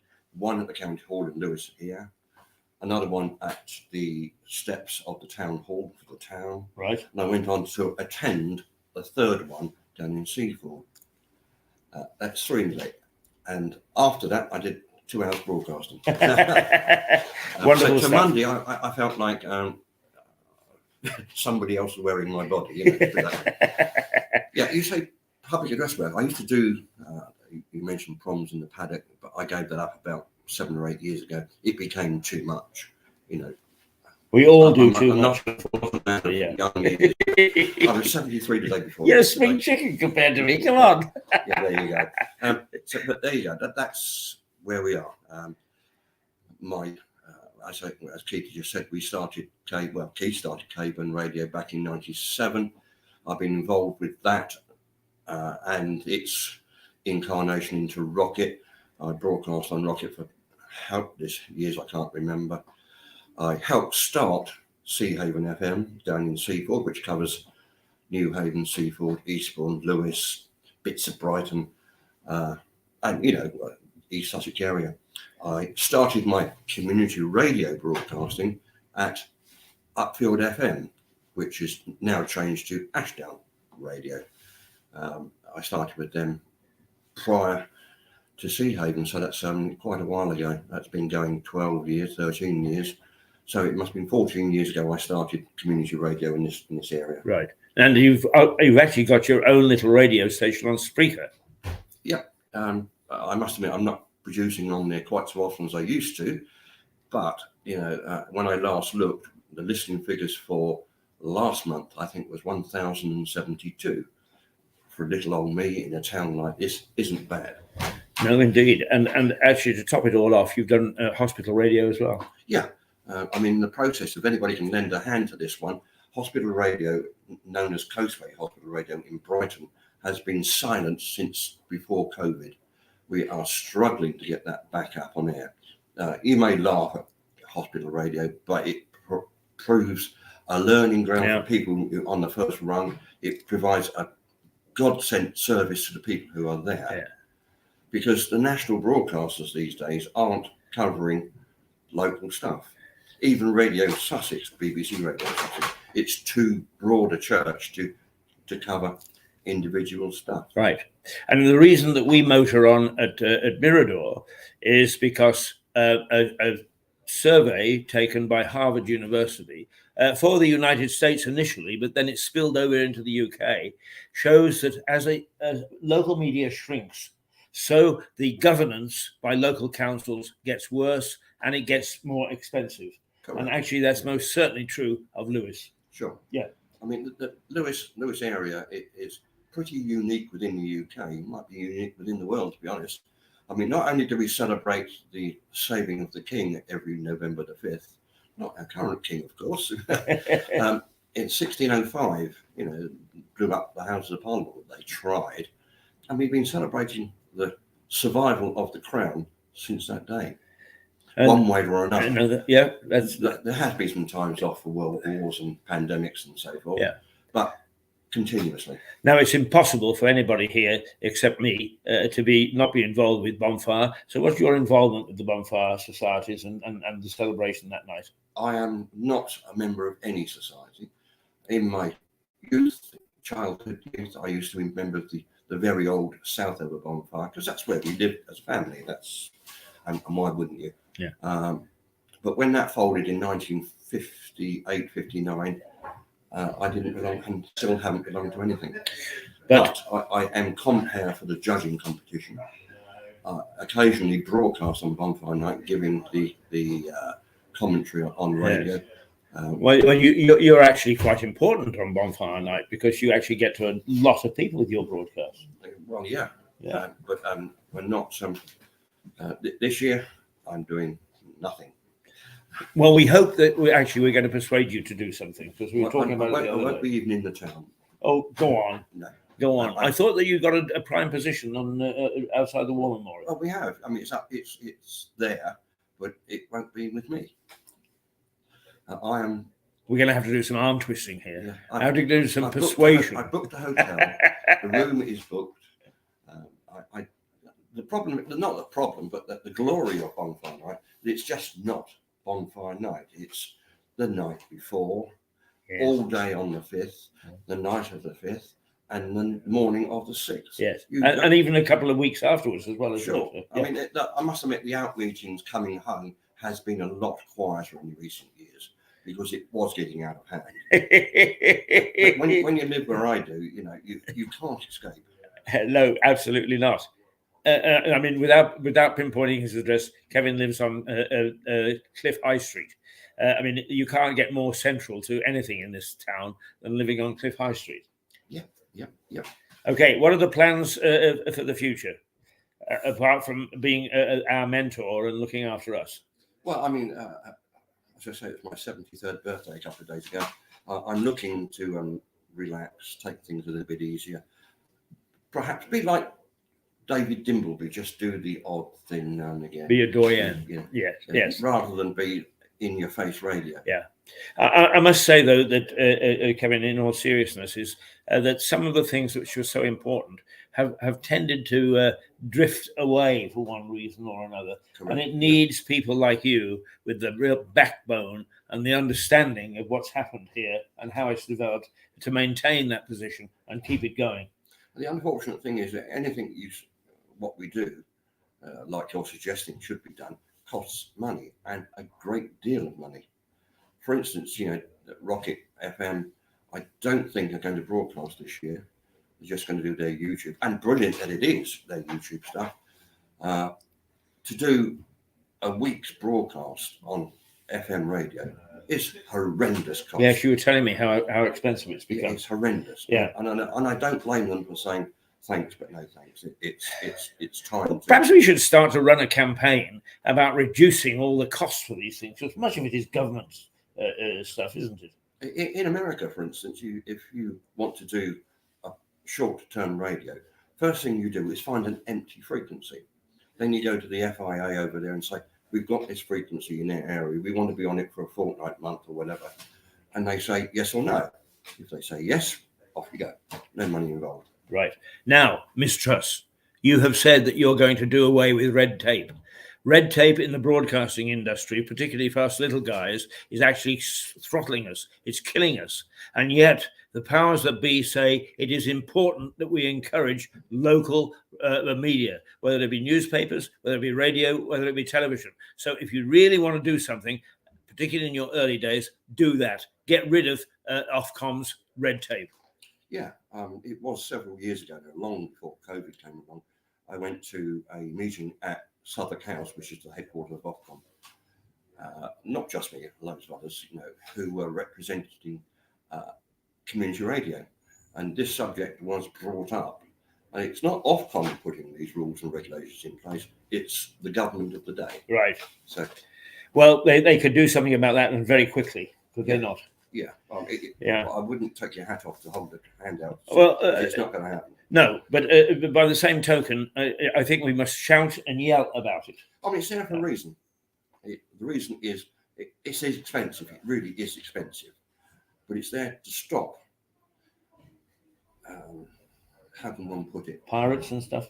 Well, pirates do it without paying anyhow, but the people who want to do it legally, it's to stop the idiots getting on air. Yeah, right. Yeah. Well, we're idiots mean and we're on air, but I think we perform a reasonable function. I don't mean idiots to be defamatory. I don't think they should be called idiots, just that it doesn't seem to suit the government of the day, isn't it, that way? Well, if I can talk to you as a professional for a moment, is I've been watching the early morning programs on BBC, as one does, preparing to come here, and the presenters are dreadful. They haven't been trained. The whole presentation is, I mean, one of the things that we know because of the American research is when they end up a sentence like, and here it is going to the palace, it pisses everybody off, and yet all of them are doing it. Yeah. Well, one must appreciate that none of the staff are old enough to remember a royal funeral before. 65 or 64 was Winston Churchill's, was the last state funeral that we had, but that wasn't a full state funeral. With it was big enough. I mean, because the Queen Mother, when she passed away, was in comparison low key. Yes. And when Princess Diana went 25 years ago. But good broadcasting is good broadcasting. Sure. If you're trained to do it, you're trained well. But it would appear that nobody is trained at the BBC. But what worries me is, okay, people are watching you right now, and they're watching the BBC and the ITV and all the other broadcasters. If you happen to be at work and you're not in front of a computer terminal and you want to listen to it whilst doing your work, you can't. Yeah. There is no radio station relaying it. Yeah. Well, we keep on pushing for it. And of course, I said to you, and particularly since you're taking your foot off the pedal from some things, is I think that we should have in Lewes an association of media people, if you like, newspapers, radio stations, television stations, bloggers, and so on, to try and have some sort of voice, but also coordinate the activities, because they're not here, are they? John Lamb, Councillor John Lamb, who was mayor just before COVID and during COVID, because they didn't have an election during COVID, obvious reasons. He was organising that thing, a forum group, to have all the broadcasters together, to have one voice, one vision, one hope. But COVID got in the way and it never happened. I did happen to speak to Councillor Lamb about a year ago and said, perhaps you could reorganise it. He says he's not allowed to because he's no longer mayor. Well, it's strangely enough, of course, Stephen Catlin has appeared regularly on a show until he became mayor. And then the new town clerk said it would be a conflict of interest. Correct. Yes. In the States, the mayor will have his own show on radio and television. And we have how rubbishy stuff can we get? We have strange rules in this country. We sure do. I mean, Purdah is the thing, before an election, whether it be local, general, or whatever, you're not allowed to broadcast any of the candidates within 48 hours of the Purdah is not on the day. Yeah, I must say that actually, strangely enough, that holds true of Canada as well, because I've spent many elections there. But of course, what happens there is they close the polls at 4 o'clock in the afternoon in one part of the country, and it's still going until 6 o'clock in another part of the country. So they have to be a bit careful. Yeah. I mean, that's because it's such a big country and there's two time. That's right. But America is similar with the time scales across the country: Standard Time, Eastern Standard Time, and West Coast Time. You've got all those things, and all the will in the world would not want the American election system here. Oh no, absolutely not. Not suggesting that at all. Yeah. What I am suggesting is that perhaps once again the red tape and the nonsense is more than it should be. Yeah. And it's people like you and I, hopefully, who will keep shouting and keep stamping our little feet and still having a yell that will alter it, or at least have people think about altering it. Well, my feet still hurt. Yeah, but you'll never give up. You're like me. Never give up, never surrender. Correct. Do you know that movie, Galaxy Quest? No. Oh, it's a lovely movie. You must watch it. It's essentially, basically, what happens is that people in a television show about space are mistaken by some aliens to be real. It's a great laugh. I'm not a great television watcher. No, but the thing is, never give up, never surrender. Well, and we're not going to. Churchill's mantra, wasn't it? Really? Yeah. Not quite that, but a similar approach. You're quite right. Yeah. Kevin, it's great to see you. Yes. You said 2 minutes and you've given me 10. But let's meet next week and have a little chat, shall we? Sure. Because I enjoy having coffee with you anyway. And there are one or two things. It's strange enough. It wasn't properly charged this morning, but I tried it out at home last night and it worked beautifully. So I think that as of Monday or Tuesday, because we won't broadcast on Monday, as of Tuesday, we shall use this. And this is your recommendation, and God bless you. Yeah. Goodbye. Okay. Nice to see you, Keith. Good to see you. Kevin Kramer, really a giant amongst the broadcasters here, and has performed a lot of things for this community. Right, okay, where are we? 10:24. Wow, doesn't the time go when you're having fun? So let me go back now to Monday, because we have got to 11 a.m. when the state funeral service begins, conducted by the Dean of Westminster, the Prime Minister, and the Secretary General of the Commonwealth, who read the lessons. Then we go on to 11:55 when the service comes to an end, and we have the Queen's Piper. The Queen's Piper plays a lament, and brings the state funeral service to an end. And indeed, is whether you like the pipes or not, it is a haunting sound. So that is at 11:55. And also the last post sounds, followed by a 2-minute silence. Then at noon, 5 minutes later, Rivali, the national anthem, and a lament by the Queen's Piper. It brings the whole service to an end, and the bearer party returns the coffin to the state gun carriage. At 12:15, we have the procession, the like of which has never been seen before, says the Mail, in most people's lifetimes. It sets off for Wellington Arch at Hyde Park Corner. Guns are fired every minute in Hyde Park by the King's Troop of the Royal Horse Artillery. Big Ben tolls throughout the procession. Hundreds of thousands of members of the public line the 1.7 mile route, along with thousands of members of the armed forces.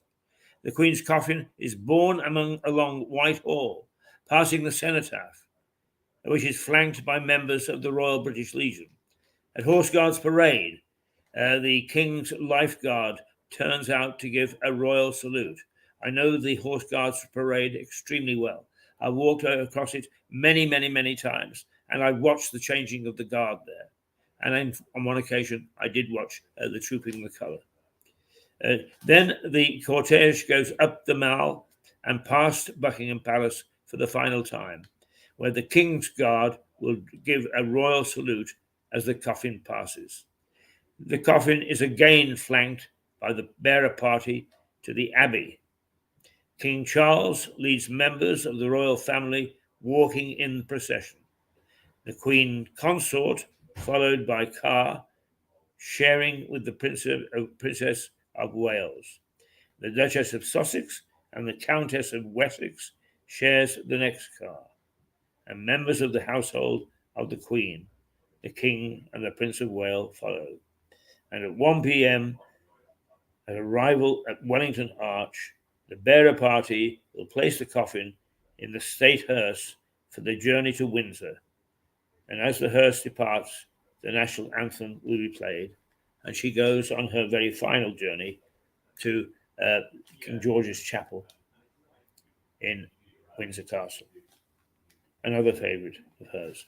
So that's the day, beginning at 10:45, was it? 10:35, and going until 1 p.m. Most of us, of course, will watch it on television, but there are thousands and thousands who are already in London paying their tributes to the Queen, who will watch it. Where are we now? We're at 10:28. We are at 10:28, and it is the 16th day, which is a Friday of the 9th month, which is September of 2022, and preparations being made for the funeral of Her Majesty Queen Elizabeth II. And a solemn occasion it will be, but also with what we do so well, full of splendor, full of pomp, full of ceremony. And long may we be able to do that in the way that we do. And many, many, many heads of state will be here to pay tribute to the departed monarch. Her son, now King Charles III, will then take over the helm, and may he have as much luck and may he have as much success as his mother. Right, okay. I'm not sure. I don't see Melissa this morning. It could be that perhaps because of the funeral, she hasn't got up. Or it could be that we've actually got the thing wrong, and I'm going to send another invitation just in case. All right, let us go to something or other, shall we? Yes, we shall. We shall go to something and show it just while we make that little invitation. So, what have we got here? We've got. I'm going to actually go back to a little video about the Jubilee, because it gives some feeling for the past, the 70 years that the Queen has spent at the helm of this nation. Let's take a look.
Well, some things in her reign we hope we will never see again. And some of those bombed out buildings, some of that housing will never, ever recur in this country. But the Queen took over. She took over in 1952, and bombed out buildings were indeed the order of the day. Now we have Mr. Connor Winton, I see. Yes, hello. Good morning, Connor. How are you? Again, it's a bit early here in the States, so It is indeed. Now you know what your mother does when she gets up. yeah. So Well, it's good to see you. First of all, let's ask you how the beer making is going. right, so I have finally cracked the secret of the Harvey's bitter. So I think Miles will be quite pleased at that. Now you're bringing it over in December, are you not? I am bringing it over in December. And we're going to ask him to taste it, and hopefully on Mirador Television, and to say how you've done and how you replicated Harvey's beer. Yes, yes. Now, of course, there are some limitations because I can't get every single ingredient exactly right. But I think I've made quite a decent substitute, and I hope Miles thinks so too. Absolutely. I mean, perhaps what he'll do is he'll start bottling it and perhaps calling it the New York Ale or the Connor Lager or something of the sort. Yes, well, I think there'd be some sort of copyright issue with that, but sort of trade secrets. But Yeah. no, I certainly think it's interesting. The British bitter is somewhat of a rare style here in the States, and so I Right. think that Now, put it into context for people here who know your mother but don't know you terribly well. You were over here about just about a year ago, and you actually went on a tour of Harvey's. Yes, yes. It was of course, as you know, with the mayor and then with Miles, and that was simply it. It was, and you know, it was quite interesting because we unfortunately kept him a bit late, Miles, but he did give us a very thorough tour of the brewery, and I found that quite historic and quite lovely. Since we don't really have very many historic breweries such as Harvey's in the United States, most breweries in the United States are you know, maybe I mean, because you have prohibition obviously in the United States, and so most breweries are less than 60 years old. So yes. Well, this one, of course, was in 1790. It was founded, so it goes back quite a long way. Yes, it's actually as old as the modern United States, certainly. You're due here sometime later in the year, are you not? Yes. And you're hoping to perhaps put in a few days at Harvey's to see how it's all done. Yes. My interest lies again in the historic process. I find Miles and his job is sort of fascinating because again you have this living culture here that you simply don't have in the United States. It doesn't really exist. You don't have a continuous brewery operation passed down from owner to owner for the past 200 years. You're lucky if you have a business that's 60 years old in the United States. So let alone a brewery. And so I find that to be fascinating. You know, especially since it is an historic building. It hasn't been bombed out, as you said. It was sort of spared the Blitz. Yeah, no, it's the way it was, and it still uses its own spring water. I'm not quite sure whether I told you when we were here that in the 1800s, say 1840, 1850, we had 65 pubs in Lewes and 17 breweries. And the reason being is that everybody drank beer because the water was undrinkable. I mean, well, of course, I've been to Lewes, and again, as a New Yorker, New York was quite, astonishingly huge, and for me to, I'm sorry. So you said 17 breweries. 17 breweries, yeah. There is only one left now. And in fact, through the door has walked Stuart Dalby, a stalwart of Mirador Television, but our energy expert. But also he is a supporter of the arts. And he supports one gallery, which has been put together by a young lady, and it is in an old brewery. It is known as the Star Brewery Gallery, and it's in the premises that was at one time a brewery. So we don't go to waste with these things. Of course. Yes, there are. I mean, of course, in the United States, we still do have abandoned breweries because that was a bigger thing. So I do understand that. What is the biggest? In my day in Canada, it was Hams. I think was the big brewery. Who's the big brewery now in the States? I would say probably Budweiser would be the biggest, or Miller maybe, but Budweiser still, yeah. Because there is a form of Budweiser that is made still in I think it's in the Czech Republic. Yes. It's either in the Czech Republic or Slovakia, and boy, is it strong stuff. Yes, there actually was. Speaking about that beer, there actually was a legal battle in the United States over that, and the European Budweiser lost to the American Budweiser. Oh, really? And so they couldn't call their beer in the United States Budweiser. Of course, the European Union said no, this is an historic beer. So the American company lost over in your neck of the woods. They, of course, as you know, American capitalism always triumphs here. Yeah, well, I suppose that it's universal. Let's have a bud. Yes. Maybe not in New York. Maybe in New York it's a little bit less popular. But certainly in the rest of the country, it's quite common.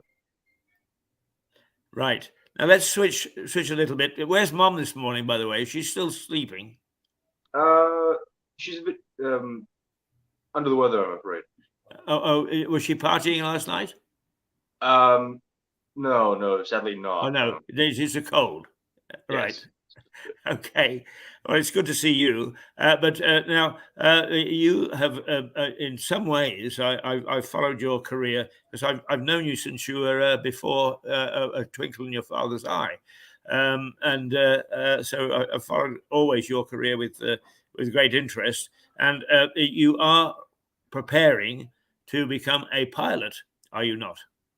Yes. Right now, I am currently waiting to hear back from the United States Navy's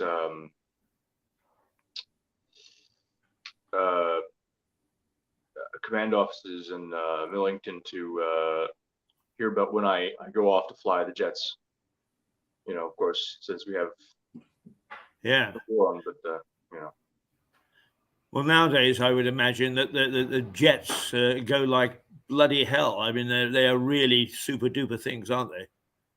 Oh yes, they're you know, and the thing is, of course, the jets these days they really do everything. You know, you're talking with the of course Queen Elizabeth in her era, right? It was still really quite close to the Second World War, right? But it's really the jets are quite something that, you know, you imagine a Spitfire, right? But these days the jets we have can do the job of a Spitfire and a Lancaster, you know. So, right. All combined. Yes. Do you fly off an aircraft carrier or off a field, or what do you fly from? So the Navy flies off of aircraft carriers, and so I'll be trained to fly off aircraft carriers when the time comes. Right. You know, how fast do these things go? Well, that's actually a genuinely interesting question, because in the field of aviation, it isn't just, you know, you're on a road and you're going, you know, 60, 70, 80 miles an hour, just what have you. So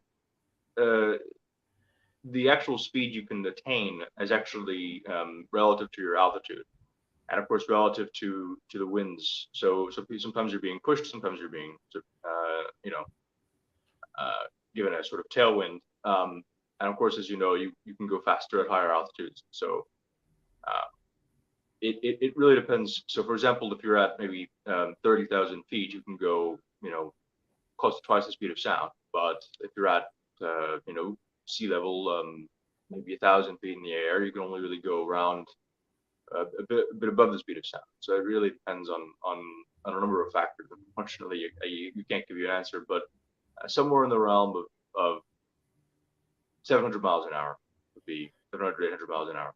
Right. But you are capable, under given conditions, of going much faster. Yes. Right.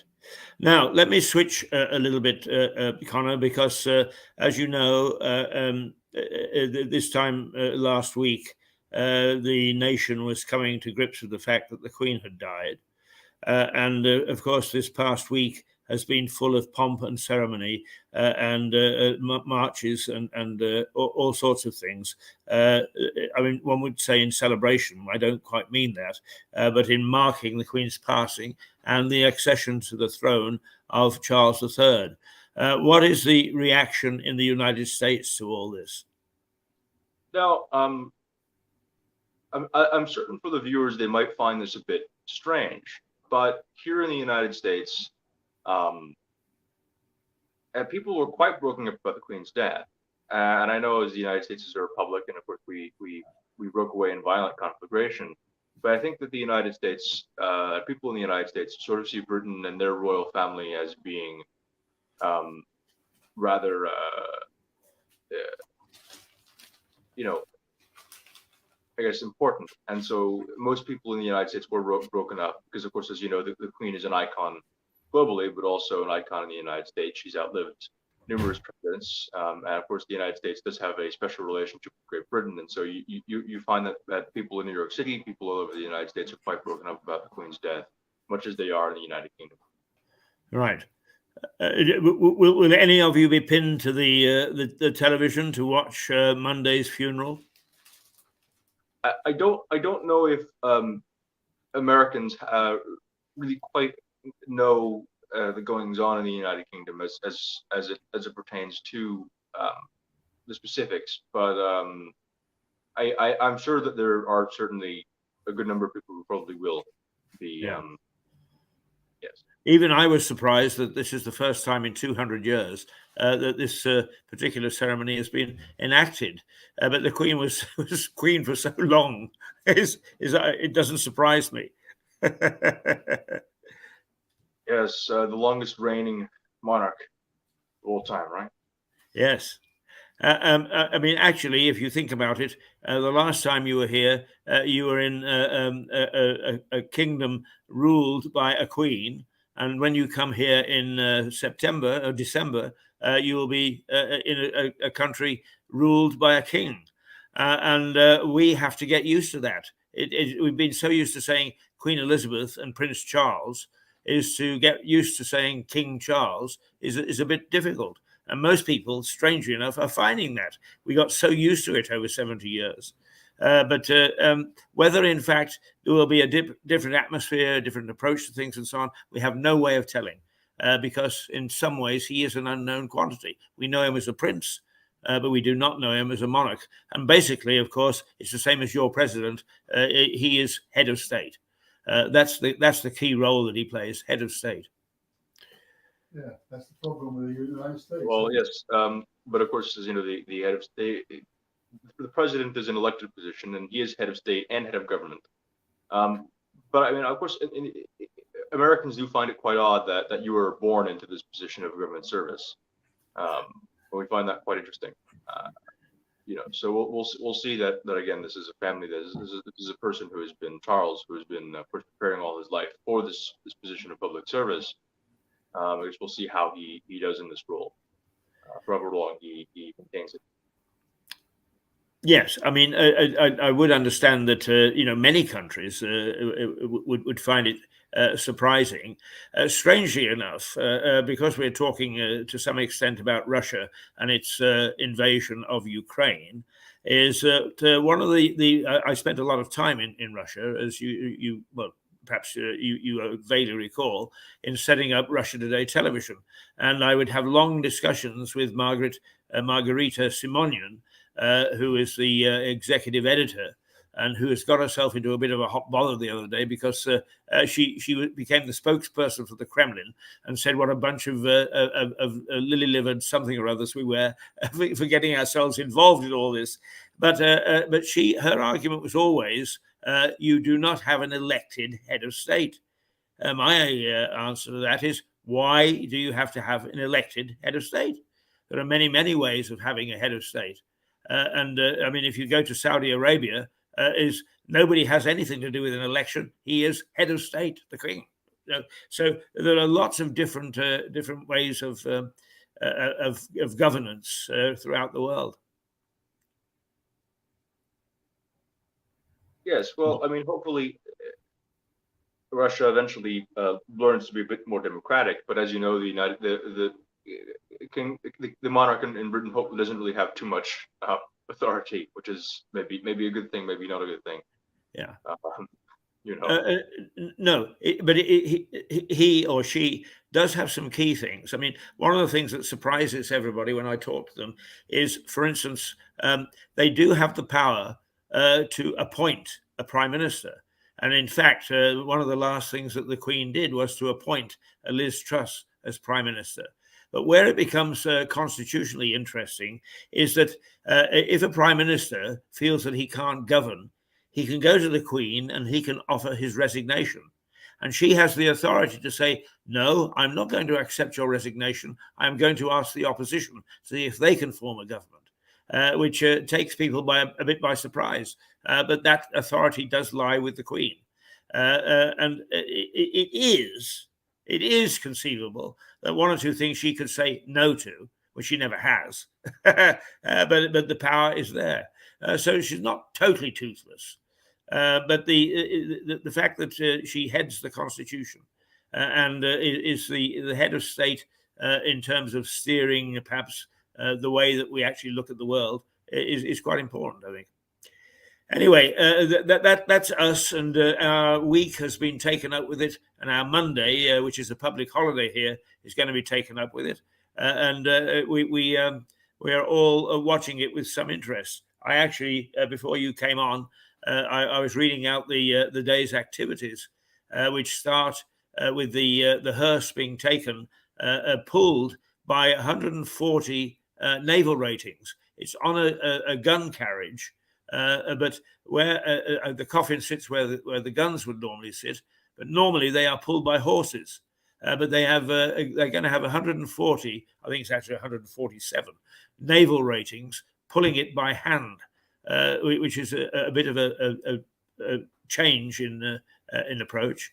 Then he goes to Westminster Abbey, and the Abbey service is ended by a piper from the Scottish regiments playing the lament. And I don't know whether you're into Scottish music or not, but there is something haunting about the Scottish pipers playing a lament. You can actually envision, the people leaving the Scottish glens and so on and going abroad and never coming back and so on. So I find that quite haunting and quite an interesting way of starting and ending a funeral. Right. Again, these are part of traditions that the United States simply is not part of. When you look at the death of a president, especially in the case of say the president dying in office, while it is certainly a sad occasion, and the funeral is usually quite an event, there isn't maybe that history that is so prominent in the minds of people, and so we don't have that connection to this longer history.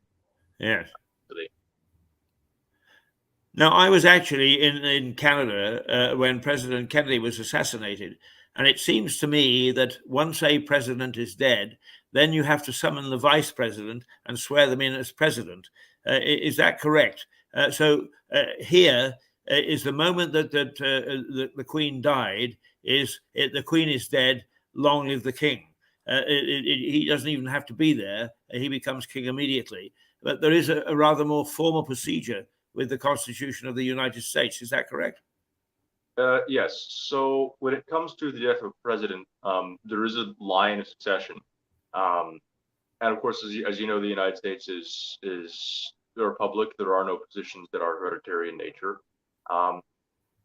And so the president serves as both the head of state and as the head of government, and the vice president must then swear in. Now, of course, this is a rather hasty affair, but it is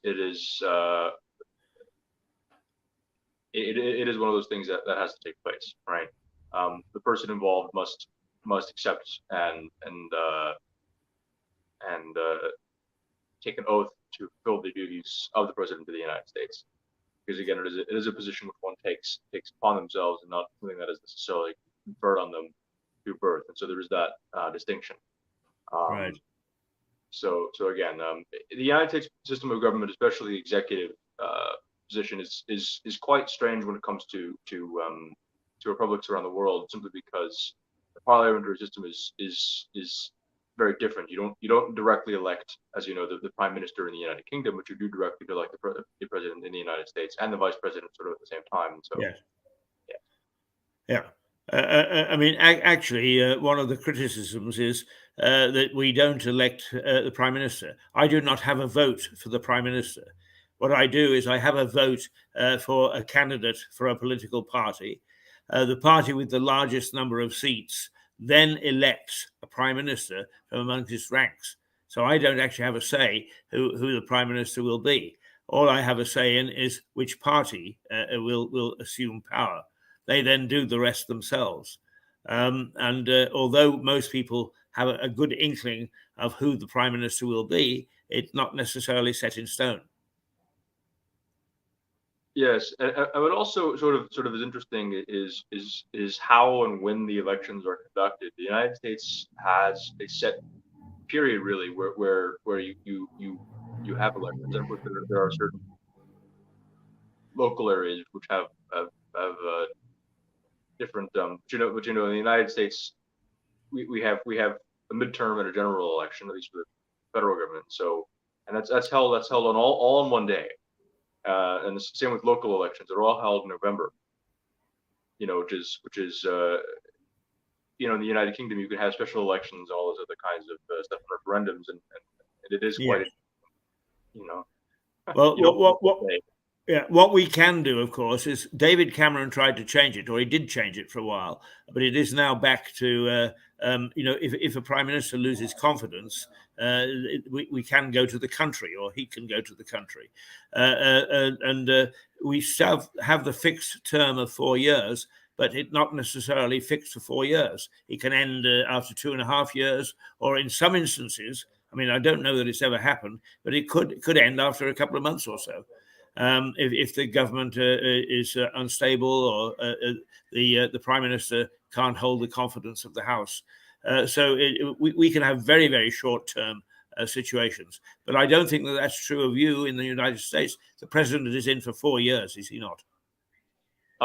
So with the exception of, as you know, dying in office, or victims of dying in office, being impeached and removed from office, or in the case of a resignation, there really isn't a president will remain in office for 4 years, and the president again has to resign, dies in office, or is taken out of office by the government. Of course, as you know, it is really a party affair in the United Kingdom as to who the prime minister is, but it is not a party affair as to who the president is, and there are formal proceedings if the